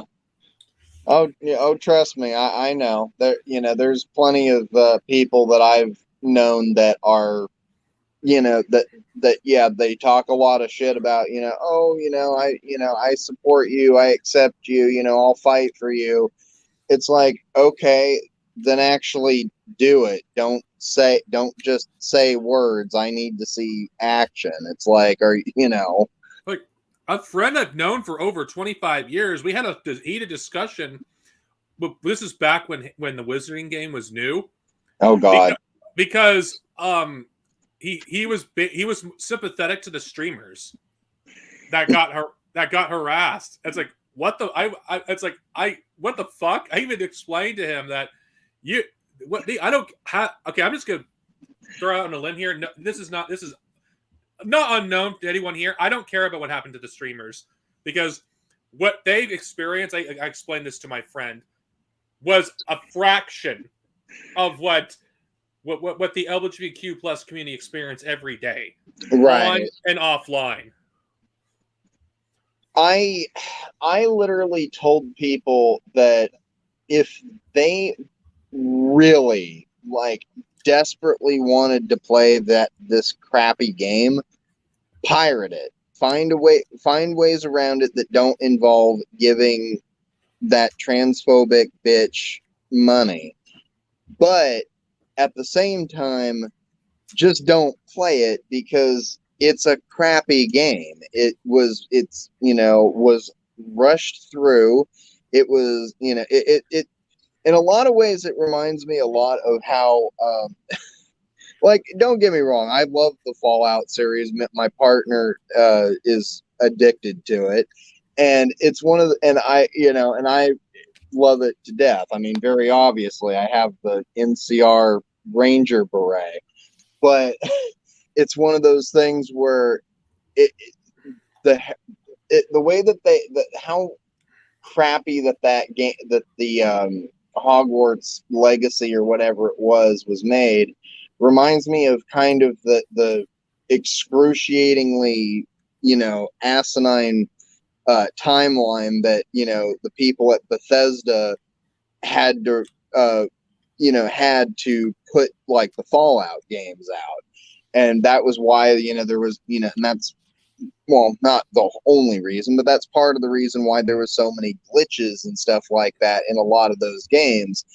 And it's the same with the Hogwarts Legacy game. The developers were given impossible fucking timelines to keep, and that they put out a product that first and foremost probably didn't even really need to be made. Like, why do we need to make another Hogwarts game? They literally had one a few years ago called Hogwarts Mystery. Why do we need another one? It's like, just stop making these games. Let's bury Harry Potter in the past. And that's coming from me. I don't mind, Harry Potter is something that I actually liked when I was a kid and even into adulthood. And it's one of those things where it's like, I still proudly wear, my Hogwarts dress, and I still have my Slytherin house crest, in my background. But that doesn't take away from the fact that I'm not, I will still indulge in my nostalgia from time to time, but I'm not giving, I'm not paying for, I'm not paying for anything anymore. I'm not going out and buying the newest, Fantastic Beasts merch or anything like that, because I don't want to give, that money to someone who literally is out there, campaigning, is not campaigning, but basically pushing for my genocide. I'm not gonna fund that. Let's And not even mention she openly supports apartheid Israel. Exactly. And it's, yeah. Well, I mean, yeah. I think it's kind of funny, too, because there was an article I actually read not too long ago, like a couple of weeks ago, where Jeremy Clarkson, of all people, kind of still having his own way of putting it, but was kind of somewhat defending trans people against, J.K. Rowling and some of these transphobes and stuff like that. Like, basically, Jeremy Clarkson's whole thing was, look, I don't understand it. I'm definitely not trans, but it's one of those things where it's like, we should still respect these people. And I was just kind of like, what fucking timeline are we living in when Jeremy Clarkson has a rare-based moment? It's like he says something that's basically, oh, wait, he's actually showing some compassion. And nope, we can't have that. Let's attack him. Yeah, I know. And so basically, in Jeremy Clarkson and Jeremy Clarkson way was basically like, J.K. Rowling needs to shut up. And I'm just kind of like, you know what? If he can get it, why can't some of these other fucking people get it? What is that woman's name that had a Nazis attend her rallies? Forgot her name. Oh, she also had people attack an indigenous woman in Australia. Oh, yeah. I don't remember what her name was, but I followed the chick that threw the soup at her. She had to flee the country. Because of it. I know. I actually end up having the meme that I saved the meme that basically says transphobe souped, and it has the woman with the with the gash in her head after being hit in the head by the soup can. I thought it was fucking hilarious. I'm calling it. J.K. Rowling will have a Nazi to attend her rally, and I'm curious how she's going to damage control that one. Oh yeah, like well, J.K. Rowling is also the type of person that that also she's your typical Tory, basically. She's the one that she supports, unionism. She supports, she basically supports the whole, imperialist system of oppression that, essentially, she benefits off of it. Well, has benefited off of and still benefits off of. So, she's, of course she's, gonna, so yeah, of course she would go down the Nazi pipeline. I mean, how long will it be before she denounces Orthodox Jews when they show solidarity to Palestinians? I mean, already she's kind of. I mean, we can already make the argument that she's anti-Semitic anyway because of the Gringotts goblins. That was kind of a telling, a bit of a foreshadowing right there. But yeah, like the signs were all there that she was a horrible person, 20, 30 years ago. And it's just that we have only, we've only woken up to the realization that, hey, this woman's, her literature is kind of a little bit fucked up. And she has some very not kind things to say about certain, genders and sexualities. So, Uh, It's debatable what is more fascist, Attack on Titan or Harry Potter. oh God. If I want a Nazi propaganda, I'll read the Mein Kampf. I mean, holy shit! What I've heard from that series, it is so fascist. It's impossible to say it isn't. You know, so it's funny and also really scary. So I have a relative who wasn't biologically related to me, but my great great grandmother actually married a German who was a knight in the Prussian Guard who was ordered to kill somebody, and he did, and he was run out of Prussia. And then he eventually came back to Germany, only for him to escape and I'm not shitting you, he escaped in September of 1944, probably knowing that, hey, shit's not going well. And basically, he had a copy of Mein Kampf. He had his Nazi party lapel pin, so he wasn't, which you only get if you're a party member, unless he yanked it off of somebody, you know. But that, yeah. He also had a lot of literature that my great grandmother still has around somewhere that, yeah, is interesting. So basically, yeah, my great great grandmother ended up basically marrying a Nazi, which was controversial with my family because my great grandfather at the time was fighting them over in Europe. He actually was part of the whole D-Day invasion. So yeah, that's an interesting little piece of my family history that I had found out at one point or another. So, and she and when they both and when both of them had when he died, they buried him at a cemetery in Northern California, and my great great grandmother, when she died, was buried right next to him. So yeah, so there's literally a freaking Nazi that that married into my family that is buried in Northern California somewhere. Fuck. So yeah, that it's one of those things that if people ever want to do the dark history of Comrade Red Pagan, it's just kind of like, there it is right there. That's the dirty family little secret.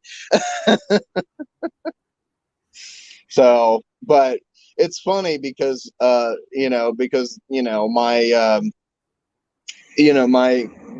great grandmother, my great grandmother is 96 years old. She's still alive. She's but she's kind of starting to go a little bit because certain things that she didn't usually say before, like certain opinions that she usually kept to herself, she's letting slip now, like how she basically, and I'm not shitting you, basically the last time I was down there, she said that she was basically saying how the Japanese internment camps were based. What the fuck? Yeah, my great grandmother, like I said, my great grandmother has her husband fought the Nazis, but yet the Japanese internment camps were apparently based. I don't know what the logic there is, but then again, at 96 years old, is there really any? Do you really need logic? I mean, yeah. Honestly, I'm surprised that she's still in control of her own bodily functions, to be quite honest with you. My grandmother, on the other hand, she's pretty moderate to leaning liberal. And my mom is kind of the person who is kind of like, I don't really give a shit about politics. I just want the gay people and the trans people to protect their pot plants with guns. That's my mom's whole take on politics. So the fact that I got so invested into politics and, became a, raging fucking, ML, in my adulthood shows just how far that pendulum swung in my over the generations in my family.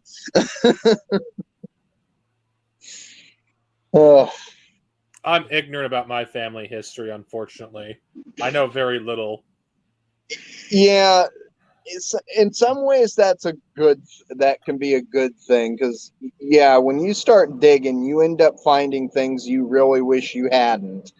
The one thing that I thought was kind of funny is that one of my ancestors, because my family history goes back to basically northern England, Northumbria, actually, and the Percy family, who we are distantly related to, still rules up there, and they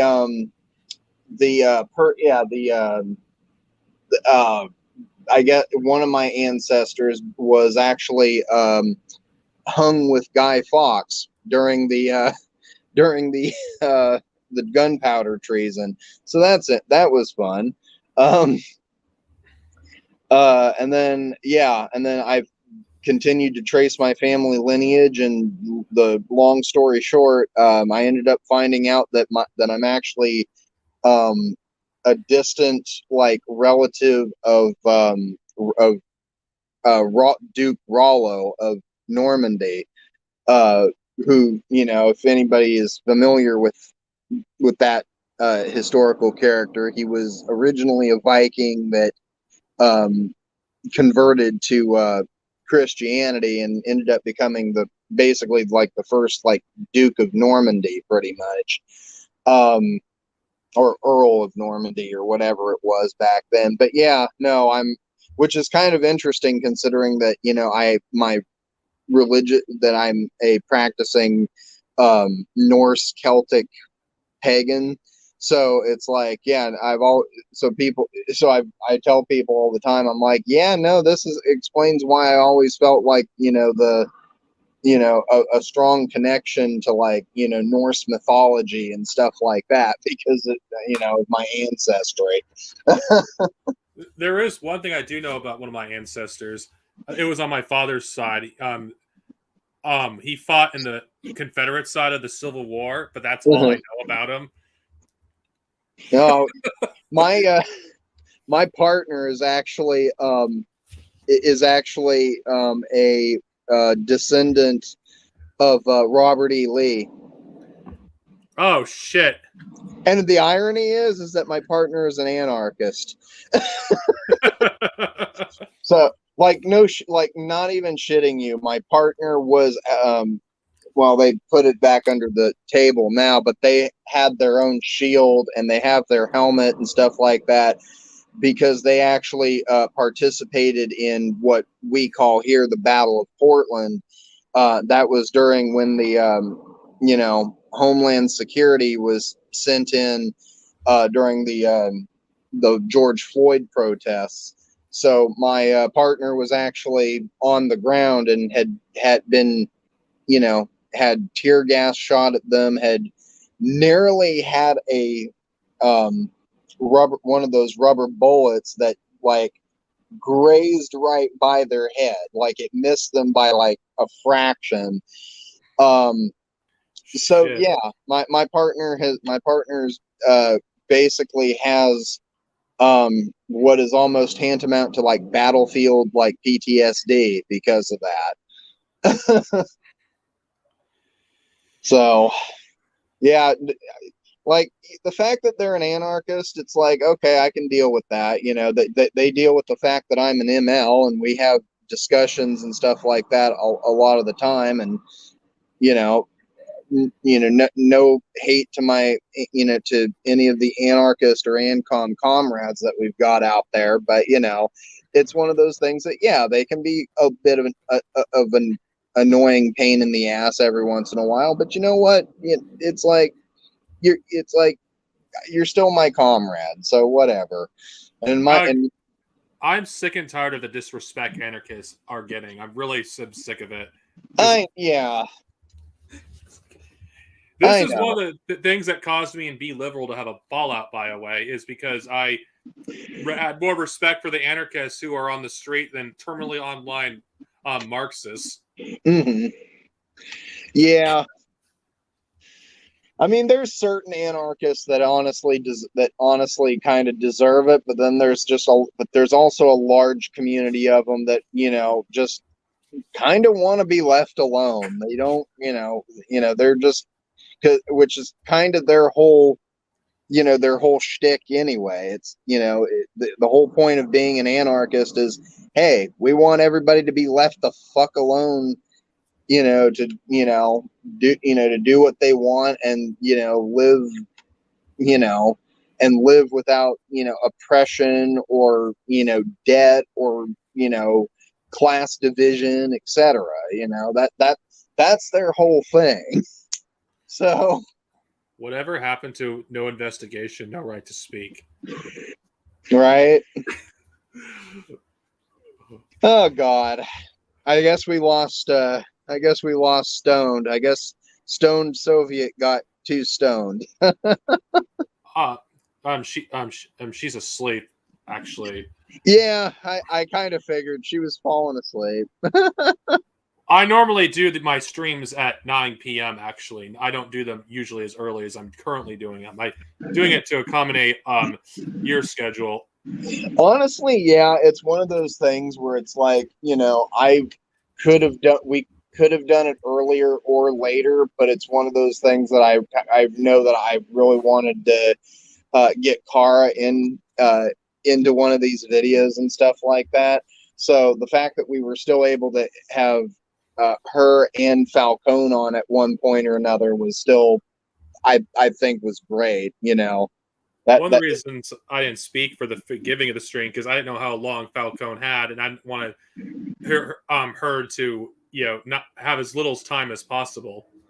Yeah, I mean, as much as time as possible. Fuck, what am I thinking? I'm not. I have to work tomorrow, and I have to wake up fucking early in the goddamn morning because my shift starts at fucking 10 p.m. Oh, Jesus Christ. Yeah, I work graveyard. So basically I am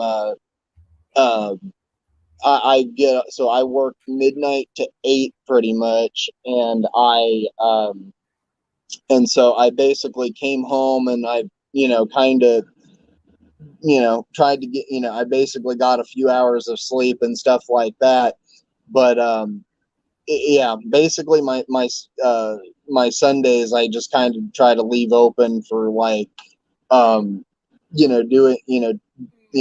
these sort of streams or doing videos and stuff like that. So yeah, no, I try to kind of cram everything into the short time off that I do. So Unfortunately for me, of course, people don't know what's going on. My hours have been reduced at my job. I used to work 14 hours a week. It's reduced to 8. Oh my God. Because I don't work cashier at my job. So if you don't work cashier, of course, that's just a way to try to get rid of the disabled. Yeah. Let's say it how it is. Yeah, it's completely ableist. Yeah. It's like what the fuck? I can do everything else in this goddamn store. Cashiring's not the only thing there is to do it. They just don't want me or any disabled person there. Yeah. I fucking hate this job. I hate retail as a whole. The people are assholes. Yeah, I used to work.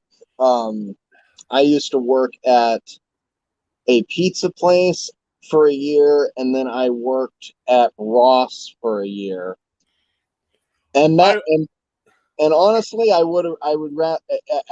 if I had to go back to one of those, I would rather go back to making the fucking pizzas. Well, I would tell where I work, but not on a live stream because there's someone at my job that knows I do YouTube content. Yeah, and I do not want him reporting like what I do online. If I were to say something about my job, because who knows what call me paranoid. I don't. I am paranoid. I'll be lying because when I go on the job, I don't know who's a friend and who's an enemy. Yeah. The most I tell people about my current job is that I'm basically a glorified receptionist and fire monitor, basically. Like, I don't like that's pretty much my job. It's nothing fancy, but hey, it helps me pay rent and utilities and stuff like that, and I get to work. I get to work close by to my partner and stuff like that, who again who's basically a technician and works works 12-hour shifts regularly and makes pretty much double the amount of money annually that I do. So, like, between the two of us, we're comfortable, but we're not like, but we're also not like, but we're also like not like well off, in any way where we're, where we don't have to worry about money. Because we still do. We still worry about money all the time. So, and in fact, I'm the one that probably worries more about money because I only make about $30K a year. I make even less than that. And I when I did my taxes this year, I paid about $12,000 in taxes this year. The entire the entire U.S. tax system is a fucking Ponzi scheme. It's bullshit. It is. It's complete and utter bullshit. And yeah. Don't get me get started on. Of course, that's a topic for a different stream on how if you're disabled, how you get fucked up for life when they put you in special ed classes. Yeah. See, they probably would have if I knew what I actually had back then. Because at first they just thought that I had ADHD or something like that as a kid. But it turns out as I got older, they actually realized, oh, no, you actually have autism. Well, actually, at the time, it was still described as Asperger's syndrome, but obviously because of the connotations with that particular name, they just lumped it in with autism because it's part of the autism spectrum. And and once I had gotten that diagnosis, I started realizing, this explains a lot of shit. And it's also funny because I also had that same realization when I ended up when I finally came out as trans. And even to this day, I'm still with both, with both being trans and also being autistic. With both situations, I'm still kind of looking back at things and realizing, that makes a lot of sense. That definitely explains why I am how I am now. I was labeled as mentally retarded until like 6 years ago, where I was properly diagnosed with having autism. Yeah. It's like, wow, that's nice. Of course, I did use it to my advantage because a lot of these programs underestimated my intelligence. Because of the label, they say, "Wait, this person is able to present himself well. Why is he labeled as mentally retarded?" And of course, they also weaponize this against me to basically make it seem like it's my fault I'm in my position because I'm way too smart to be in this position. Well, it's also from in my position. I see. I've never really been labeled as being, mentally like retarded or developmentally disabled or anything like that. It's just, and for me, I basically look at it kind of like, from it, at least in my position, and probably, and I don't know what your situation is, so correct me if I'm wrong, but I feel like in kind of, especially in what we do here, you know, being MLs and stuff like that, and talking, you know, about, you know, experiences and talking about, you know, different talking points and stuff like that. I feel like for us, it's more of a superpower and kind of somewhat of an advantage than a disadvantage. Now, I can also understand the flip side of that, of how it can be a disadvantage in like other things and other people. But for me personally, it's always kind of, I've found it to be somewhat of an advantage because, you know, it makes me good at what I do. It makes me want to be better at what I do, because part of that is kind of that slightly like hyperfixation, that obsessive compulsive sort of thing that goes along with autism. So yeah, that's me personally. Well, my family is basically creative in nature, so it does play a part in that because I'm a creative person at heart, and it's one of the reasons I'm as jaded and bitter about this system as I am, because when I finally figured out what I wanted to do, I was basically locked out. I found out quickly just how much the system stacks stuff against you. Yeah. I wanted to be an author. I wanted to write a book of my own, and my own book, instead of bitching about what Disney. This was back when Disney with The Last Jedi was coming out, when I started to come to this realization. It's like, why waste my time complaining about this when I can just create something myself and put my money where my mouth is? Yeah. Then I found out quickly how elitist and how you basically had to, if you want to be a good writer, you cannot depend on these institutions to help you. You have to do it by trial and error. Right. Yeah. Like no amount of like schooling is gonna make you be able to write your own book yourself. You're gonna have to do it through trial and error, and I've learned that the hard way. I wish I would have learned it earlier in my life rather than learning it in my late 20s. Yeah, that was kind of how it was for me too. I think I got officially diagnosed in 2018. So I would have been 27 at I would have been about turning 27 that year. And what's funny is that about a year is that it was actually a year later that I ended up also finding out I was trans. So I'm trying to process the idea already that I'm autistic, but now I'm also trying to come to the realization and, you know, the self-acceptance and stuff like that I'm also trans. So it's like I'm, you know, and while doing that, I ended up while dealing with that, I ended up going through a divorce the year after that. So in the course of about 3 years, I ended up finding out a lot about myself and about life and people. And yeah, no, so I can understand the part about being jaded at the world, because I've just gone through a lot of shit. But I understand, and I've accepted now that I'm autistic.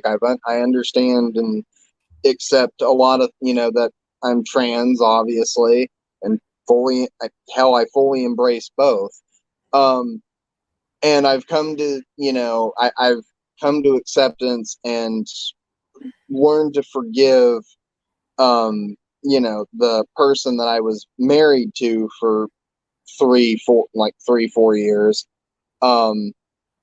And just realized that, you know, they were just a very toxic person, and that, because the person I was with was very emotionally and verbally and mentally abusive. And it was kind of part of the reason why I actually was gone from YouTube for so long. I actually did a video explaining that when I came back. But basically, that's why I was pretty much gone for a couple of years, because I was dealing with this horribly toxic marriage and then on top of that, I was finding out a lot of things about myself. So it was finally it was December of 2021 when I finally was like, you know what? I think I'm finally ready to tell my story and come back. And I mean, it's paid off. I mean, you know, I've been just remarkably blessed by, you know, the support that I've gotten from the community that we're part of, and just the people that I've met and become friends with. And just if anything, it's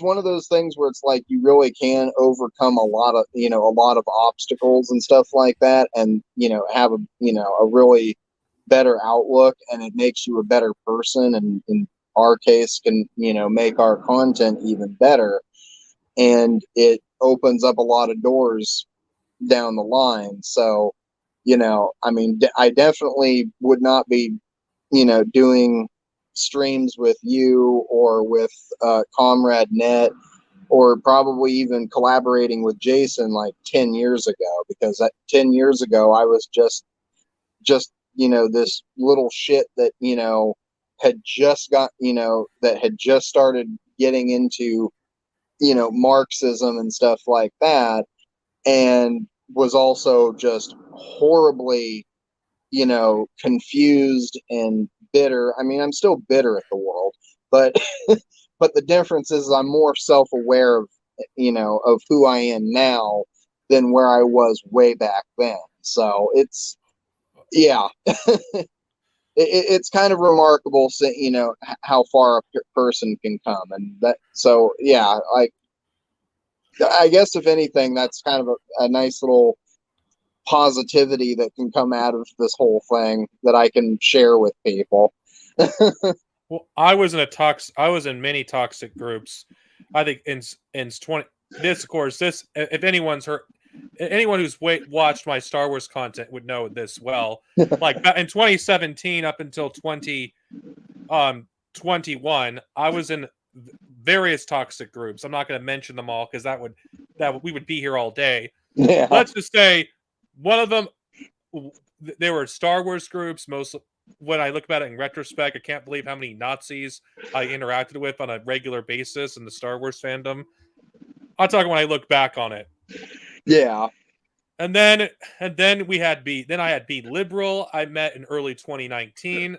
Oh God, I don't even. I cringe at that idea that I was his friend. Oh. And Ewoks Unhinged, or Ewoks or Dialectics Unhinged. Oh God. I can't take that name seriously. I can't. When I first mentioned that, one of my streams, if you've watched it, I was laughing so hard, people thought I was choking.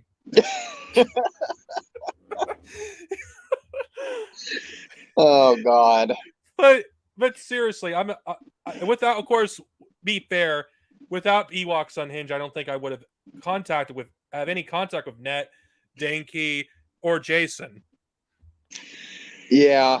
So there were good things that came out of it, but God, I was in a lot of toxic groups. Yeah. I definitely will say this though, like I said, I really appreciate the support that Jason has given me and stuff like that, and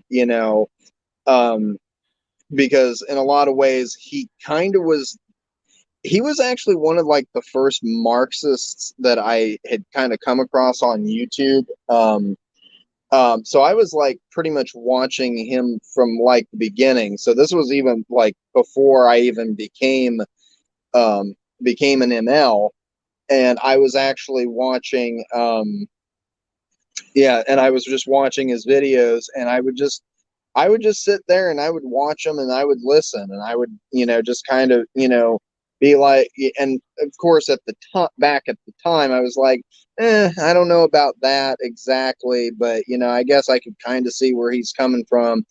And then, kind of the more that I would listen to them, the more I'm like, well, you know what? Let me actually kind of like start reading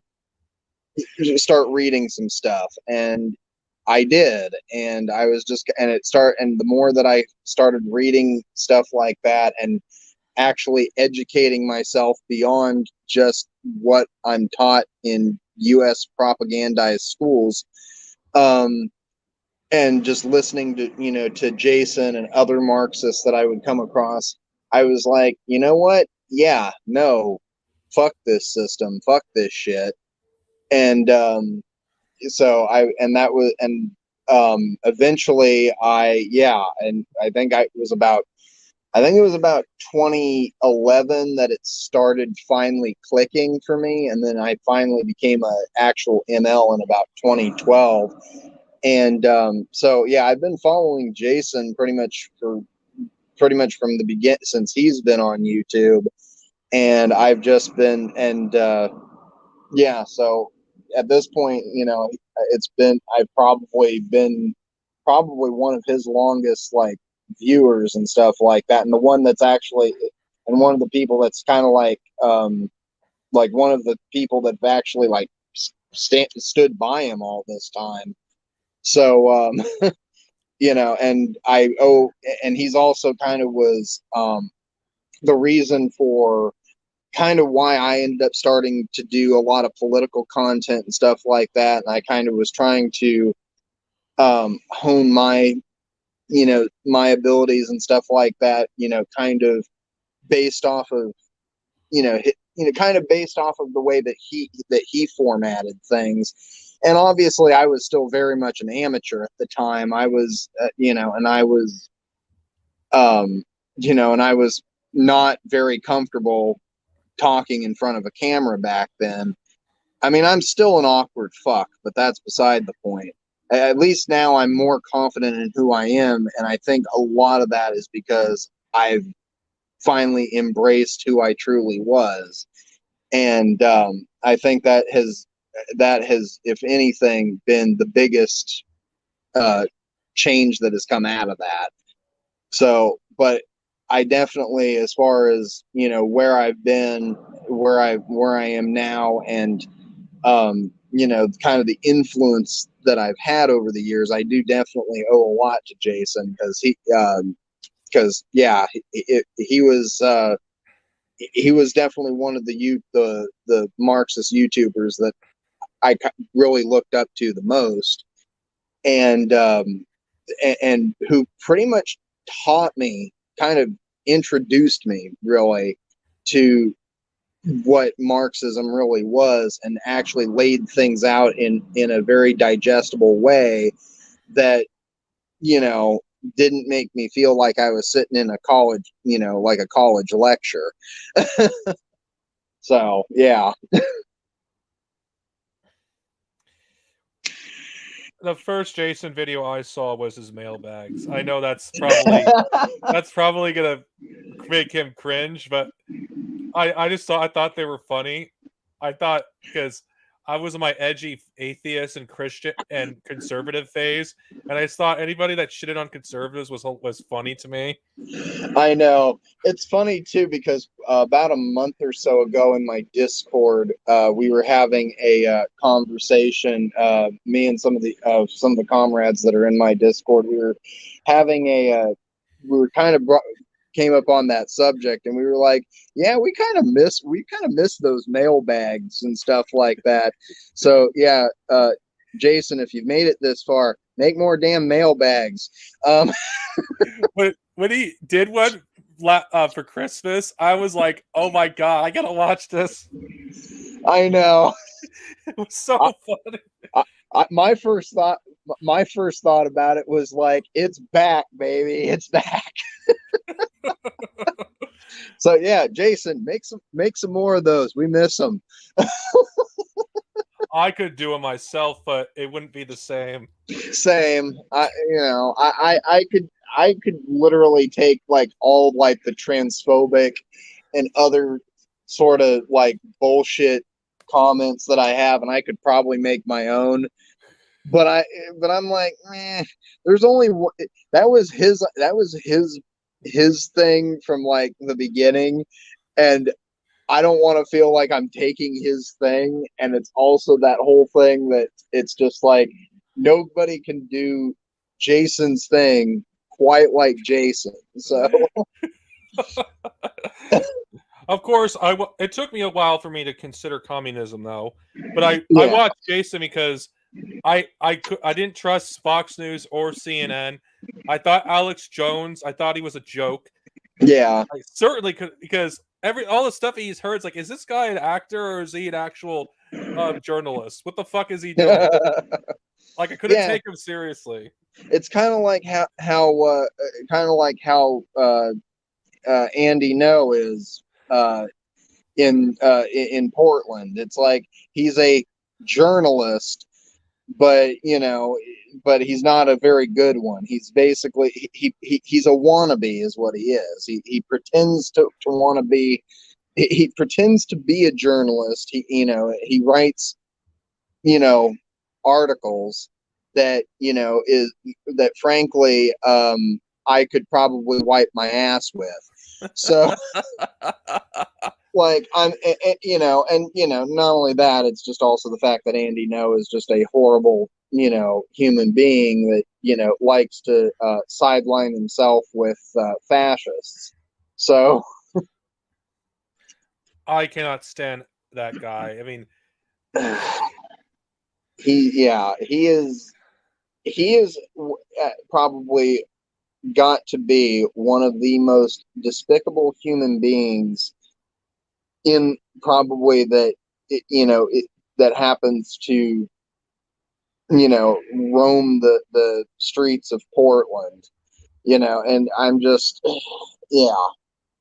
And it's funny too because he's actually at one point he's actually retweeted me and stuff, or like screen capped one of my tweets before, and like and yeah, called me out before for some bullshit. And yeah, so it's just like he's just a royal ass. He's really, to be quite honest, he's a grifter. He's really no different than what we deal with Hawes and Maupin and stuff like that. He's really no different. In his case, it's like he's just a conservative that that just panders to the to fascists. That's all he is. He's looking for clout. He's looking for attention, and and yeah, he gets it. But I think for the most part, most people nowadays have largely just kind of forgotten about him, and because he still posts stuff on Twitter, but no one actually really listens to his stupid ass anymore. speaking of which, like, is there really such thing as a conservative in America anymore? Not really. I'm just this is rhetorical. I mean, because America is so far to the right that conservatism is not far enough for these people. Conservatism is basically what the Democratic Party is now. that goes to show you how fascist this country is. Like, God, when the Democratic Party is a conservative party, yet they're considered left wing. Yeah, I came to that realization probably about I don't know, about 2 years ago, I think. And I just realized, because people want to call them centrist. No, they're not. They're not centrist. A centrist is a person that would weigh both sides of the aisle, and a person that could see the benefits of socialism. Basically, kind of like a sock. One of the sock dems. Like that would be, in my opinion, what a centrist technically is. Because let's be real, a sock dem is just essentially a softcore fascist that hasn't gotten all to full-fledged fascism yet. And so they would be the people I would consider centrist. Liberals, particularly in, like a lot of circles like Australia or Canada. Well, maybe Canada too, I guess. And then the U.S. They aren't left wing. They aren't centrist. They are basically just the modern day conservatives. And the conservatives American conservatism as we used to know it is no longer really exists. It has moved all the way, it has moved towards this, ultra right fascist, enigma. And yeah, It's funny that Ronald Reagan would be considered a left wing by today's establishment. It's like, what the fuck? Man, he was pretty right wing in his time. I think it's kind of funny that people like George Bush and John McCain, and I don't know if you remember Meg Whitman when she ran for governor of California. What year was this? This was about 2010, I believe, would have been. But basically, she was the like one of the original or one of the first couple of like CEOs of eBay or whatever it was. And then she ended up I think she became like the CEO of Hewlett Packard. And then funny enough, she actually was the head of that Quibi or whatever it was, that streaming service that had like 10-minute like episode shows and stuff like that like failed miserably. Yeah, she was CEO of that. But all these people like that I've mentioned, McCain, George Bush, Meg Whitman, they're still conservative in the traditional sense because, well, first of all, Meg Whitman and gets is pretty close with the Biden administration. That should also again show you just how far to the right and how shitty everything's gotten here. But yeah, she basically is what conservatism in America pretty much is. It was meant to, and was meant to be. Whereas most Republicans now are just, white supremacists and, yeah. But what does it mean to be a conservative? Because I don't see them conserving anything. The only thing I see them doing is tearing everything down that makes the system work. Exactly. Then that's why I kind of think the word conservative is just kind of it's a misnomer. It means nothing. The only thing they're conserving is the status quo. That's it. I mean, let's be honest. Words mean nothing anymore anyway. In 2023. No, they don't.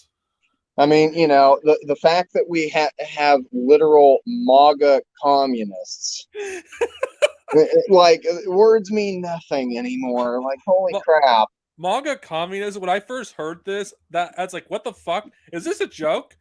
Are they trying to discredit communists by putting that stupid fucking name on there? I shit you not, too. I came across, this was a few months ago. It was me and a couple other comrades. There is a small group, but there is a small group of trans people that call themselves Blair White communists. I am not kidding. That is what the fuck? And I'm just kind of like, what the fuck? Like this is how bad things have gotten. Social media was a mistake. Yeah, just holy crap. It's like, fuck. I'm glad I'm banned from Twitter. Thank you, Joanne, for getting me banned because I'm free from that cancer. Yeah, trust me. Twitter for me, it's a cesspit. It's kind of also like to me. It's kind of like a bad. God, this is going to sound like such a Californian problem. It's like watching a bad car accident. You see the wreckage, and you see how bad it is, and how tore up the person is in the car, and it's like you're horrified by it, but you just can't turn away from it. you still got a rubberneck, and you still gotta see what the fuck is going on. That is basically Twitter, more and more. And the problem is that Twitter is such a fucking wreck that it's that it's also on fire, and the people within that car are burning alive. That's funny. Twitter. It's funny how fast Elon Musk has killed Twitter when he became the CEO of it. Yeah, but also none of us are surprised. He's an idiot. He really is an idiot. Yeah, well, I mean, his Tesla stock has also depreciated so horribly that, to be quite honest, I wouldn't even be surprised if Tesla doesn't eventually go tits up, but in the next couple of years. That's too much to hope for. It is, but I think it's hilarious that his Tesla stock has only continued to depreciate since he took over Twitter, and that's because, well, just like any other business person like him, they quickly ruin everything they touch. They've gotten too big for for their own good.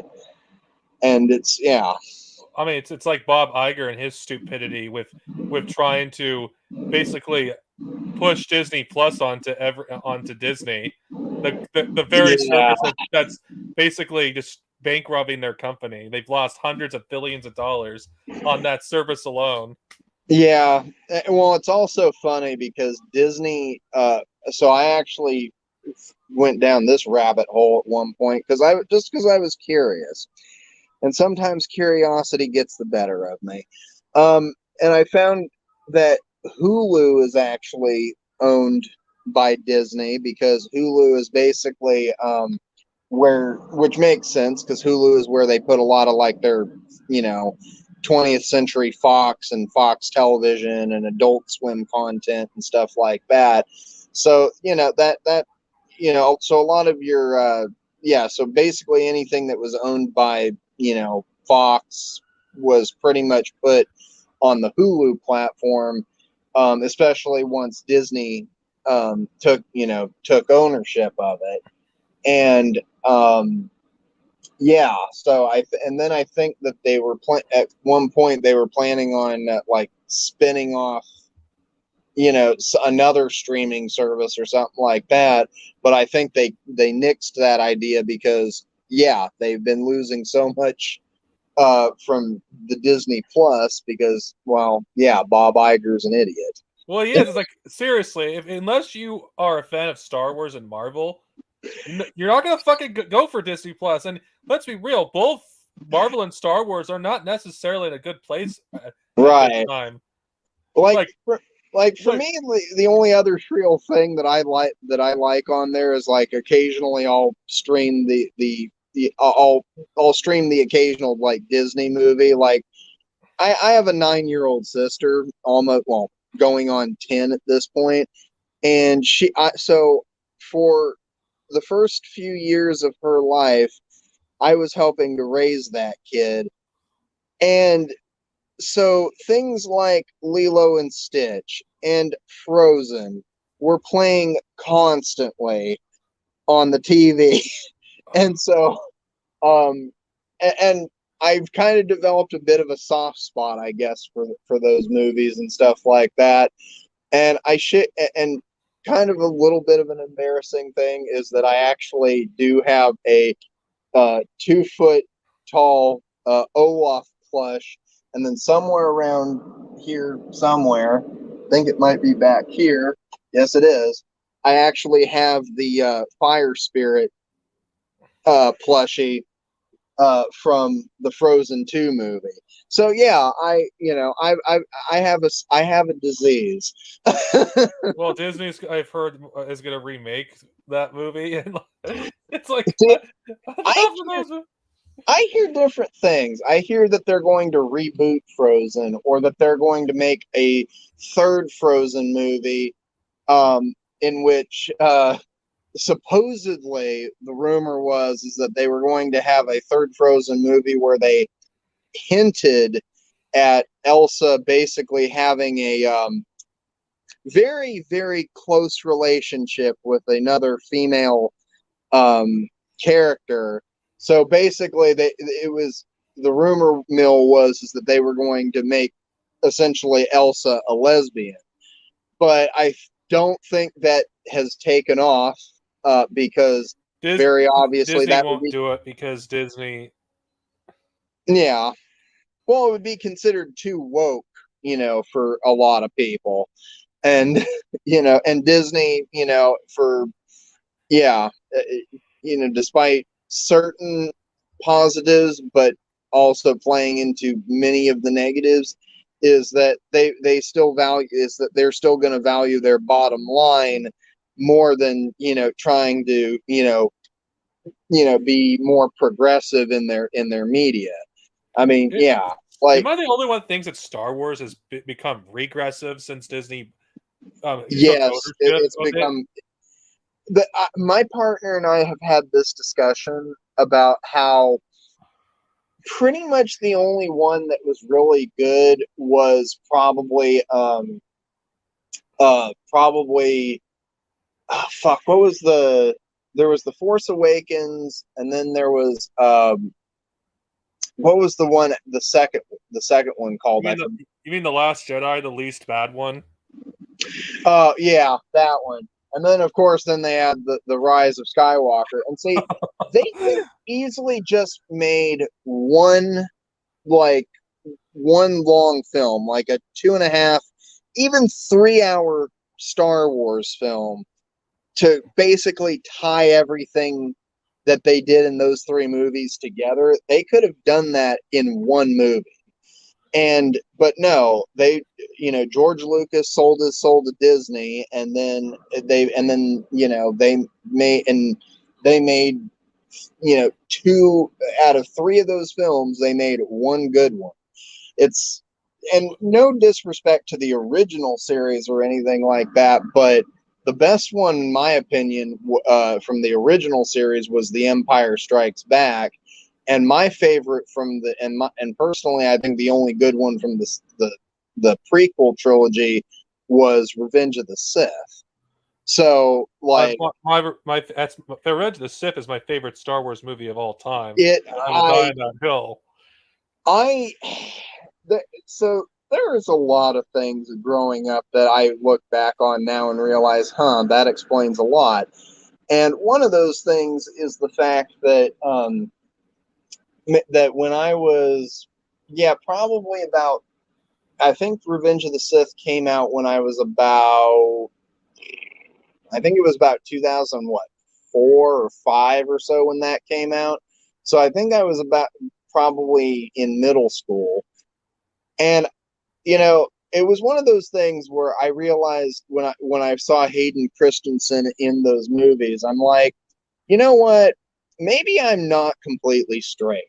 And and then so it's one of those things where it's just kind of like even now with him in the Star Wars show in the Obi-Wan Kenobi series that they put out, he still looks good for his age.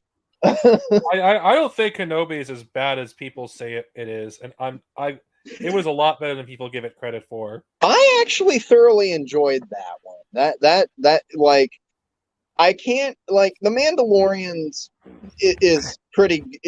I like The Mandalorian, and Pedro Pascal is a great actor, and the fact that he's also related to Salvador Allende is also kind of based, but it's I just think it's kind of but at the same time, it's just kind of like there's a lot of Star Wars shows that they have been making that just are crap. I mean, I could also say the same for some of the Star Trek shows that they're trying to put out these days too. But it's just my problem with the current Disney Star Wars is too fucking much of it. I know. It's like whatever you're a fan of, whatever medium of Star Wars, almost all of it's crap. Like the books are not that have not been good for a long time. Yeah. The comics are just It's like, hey, let's just read a Darth Vader fan fiction. Yeah. And the movies have none of them. The only movie that I can say is decent is The Last Jedi. Yeah.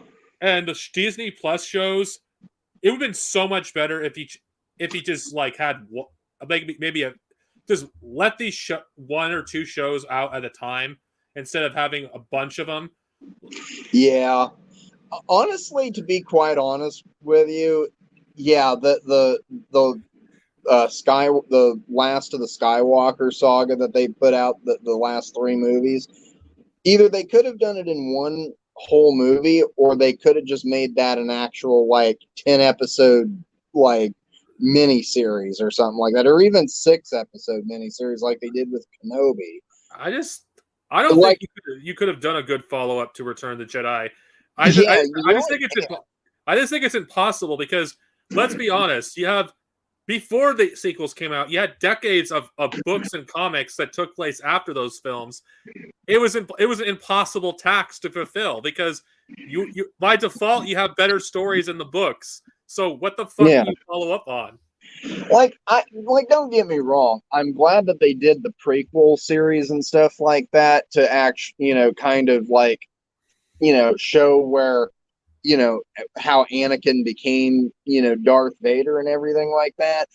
But I think that the whole sequel series of that they've had with, that they've done these last 3 films, I just kind of think it was rather unnecessary. Like, why did we really need that? Like, the Empire is dead.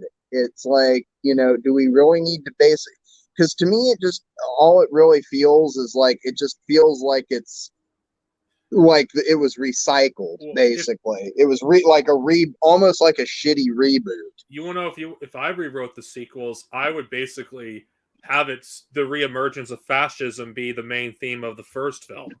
Yeah. Like, I would have the Force Awakens parallel the Phantom Menace. Yeah. And then I'd have the follow-up. Then again, I just feel like you couldn't do these in 3 films. Like you said, you would need at least 20 hours worth of content to tell the story well. Right. And that's why I'm saying, like, they could have easily, like, made that maybe into like a series, even if they only did it for like 2 seasons or something like that. They could have just easily broken that down into like 1-hour segments. And it's just, I don't know.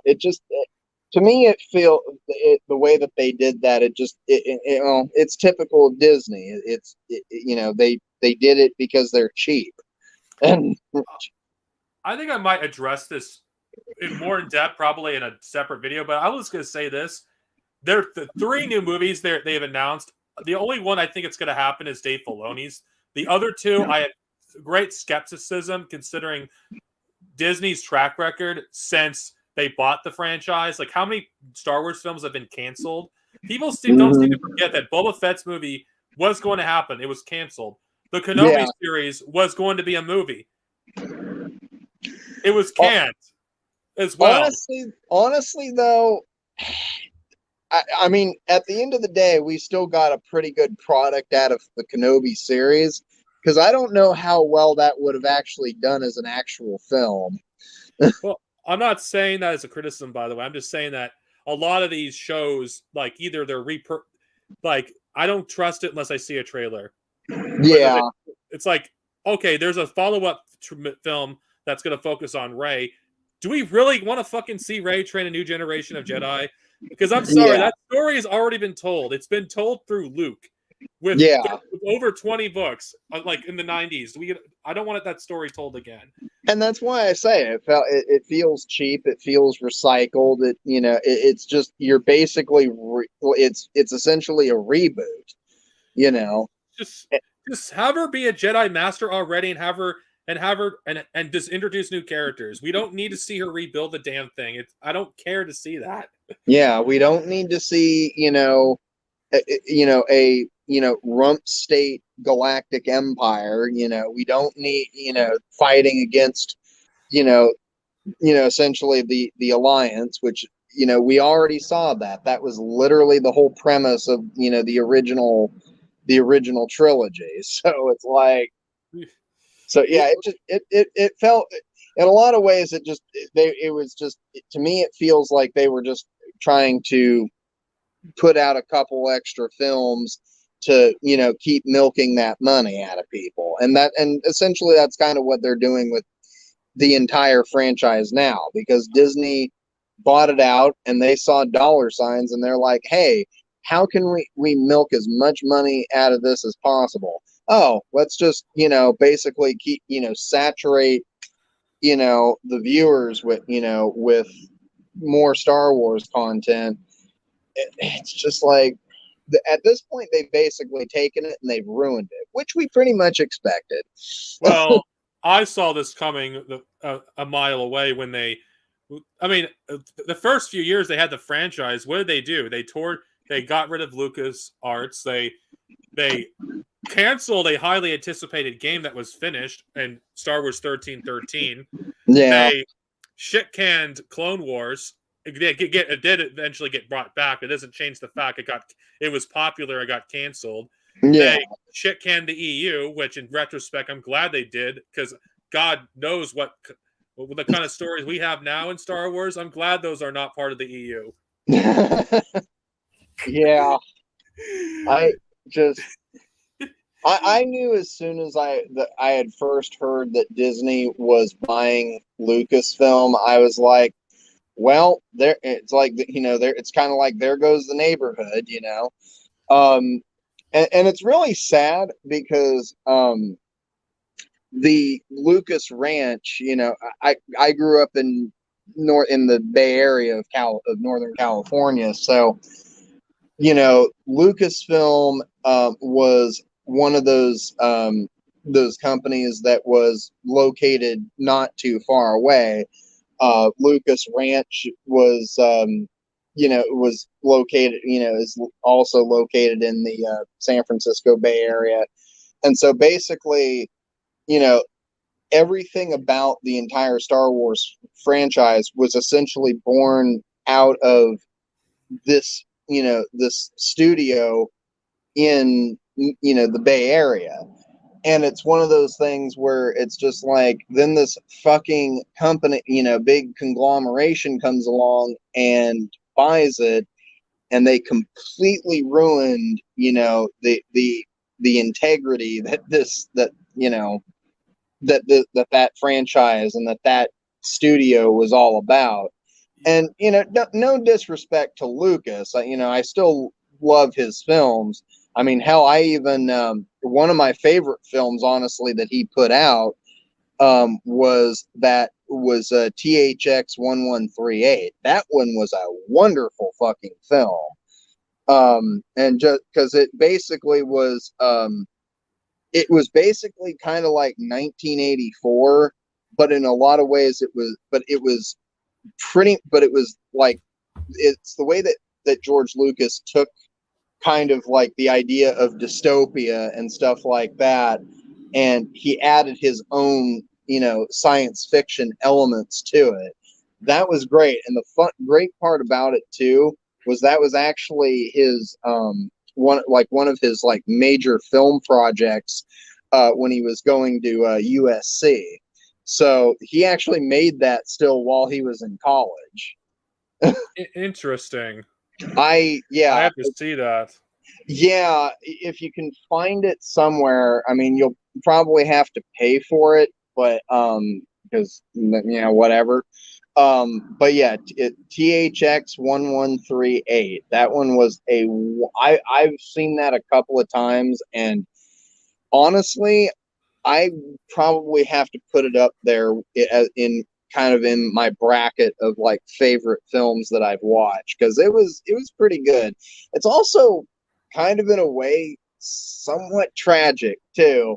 But yeah, I thought it was a great film, and I think especially for a very young college age Lucas, I think that was a wonderful film, especially for the time that it was made, because it was made I think it was made actually in the early 70s. So this was like a few years before the original Star Wars. You want to think it's interesting though? Though there's no evidence to back this up. Did you know Michael Jackson came close to buying Marvel in the 1990s? Oh, geez, that would have been something. Well, don't you find it? Well, I'm not going to get into the debate about Michael Jackson here, but don't you find it interesting how when that was about to happen, these allegations came out, and he was not able to do the purchase. Yeah, like almost over a decade after Disney bought fucking Marvel. Yeah, I know. And had Michael Jackson bought Marvel, it would have been all of it. Would have not have been pieces of it. It would have been all of it, all the characters, everything. Yeah, it was his idea to build a Marvel Cinematic Universe. And see, he probably would have really brought that to life he would have brought that to life in his own way, and it probably would have been absolutely terrific. And not knocking what Marvel is, like some of the movies, but God, some of the ones that have come out in recent years have been shitty. Well, the reason I bring this up because it's interesting how it seems like to this day capitalists steal ideas from the black community and continue to do so. Oh yeah, it's like without Michael Jackson, we would not have the Marvel Cinematic Universe. So I know you have to thank him for that. And I'm not going to get into I'm not going to get into about the allegations of Michael Jackson because because that's a can of worms I do not want to fucking touch in a stream like this. Well, I don't want to touch it. I'm just being honest. Yeah. Alrighty. Well, yeah. No, this has been an interesting stream, and the ending of this definitely devolved to something completely different. But I suggest we just reiterate one last time if you have the time. Then. I do actually. Okay, let's change the subject back. I mean, it's nice to take a break. I mean, the subject of fascism is very stressful and depressing. Yeah, I know. And unfortunately, I have to go back to it, my audience. Yeah, no, basically, what I've just kind of the issues that I was trying to really touch on is just the fact that it is, there's a lot we could say about in retrospect to the whole Nashville shooting, but I don't want to give any more attention to the perpetrator than I already have to. And basically the situation that I've found is it's a tragic event, but at the same time, this by no means is grounds for people. This is by no means a reason for people to be transphobic. It's, and despite that, people are still going to be transphobic.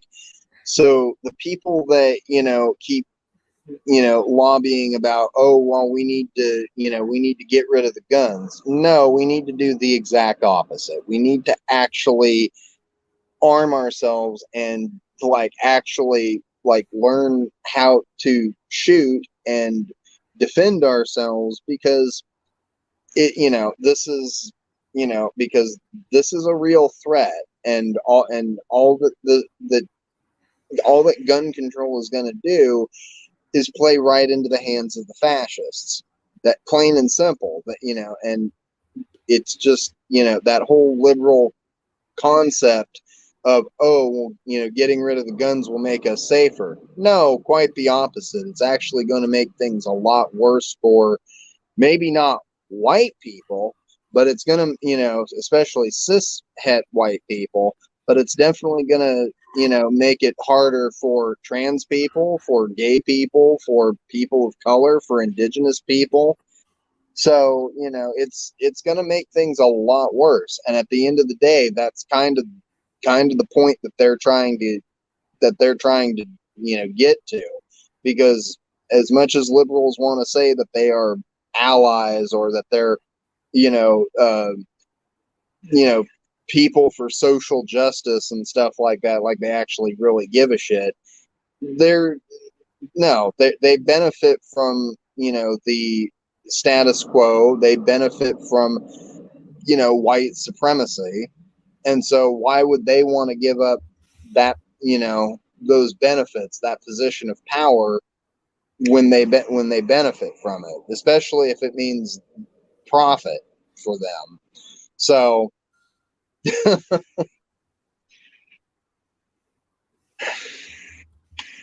and then, it's just this whole debate about, you know,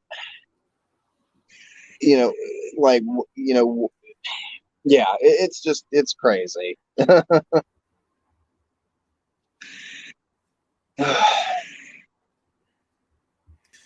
I don't got any much thing else to say other than it was a pleasure to have you on, and I'm looking forward to doing a collaboration again. Absolutely, I really look forward to it. Like I was kind of jokingly telling my partner, it's like I might actually have to start making appointments.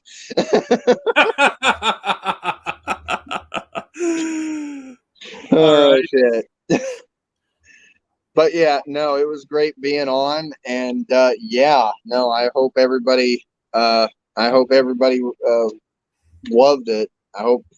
Hopefully everybody could get through it. If not, well, this might be something that you could turn on and binge watch while you do laundry or something.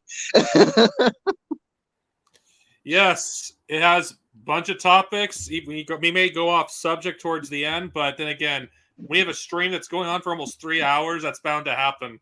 Yeah. Anyway, red salute everyone, and stay safe. Stay safe, everybody. Have a good one. All right.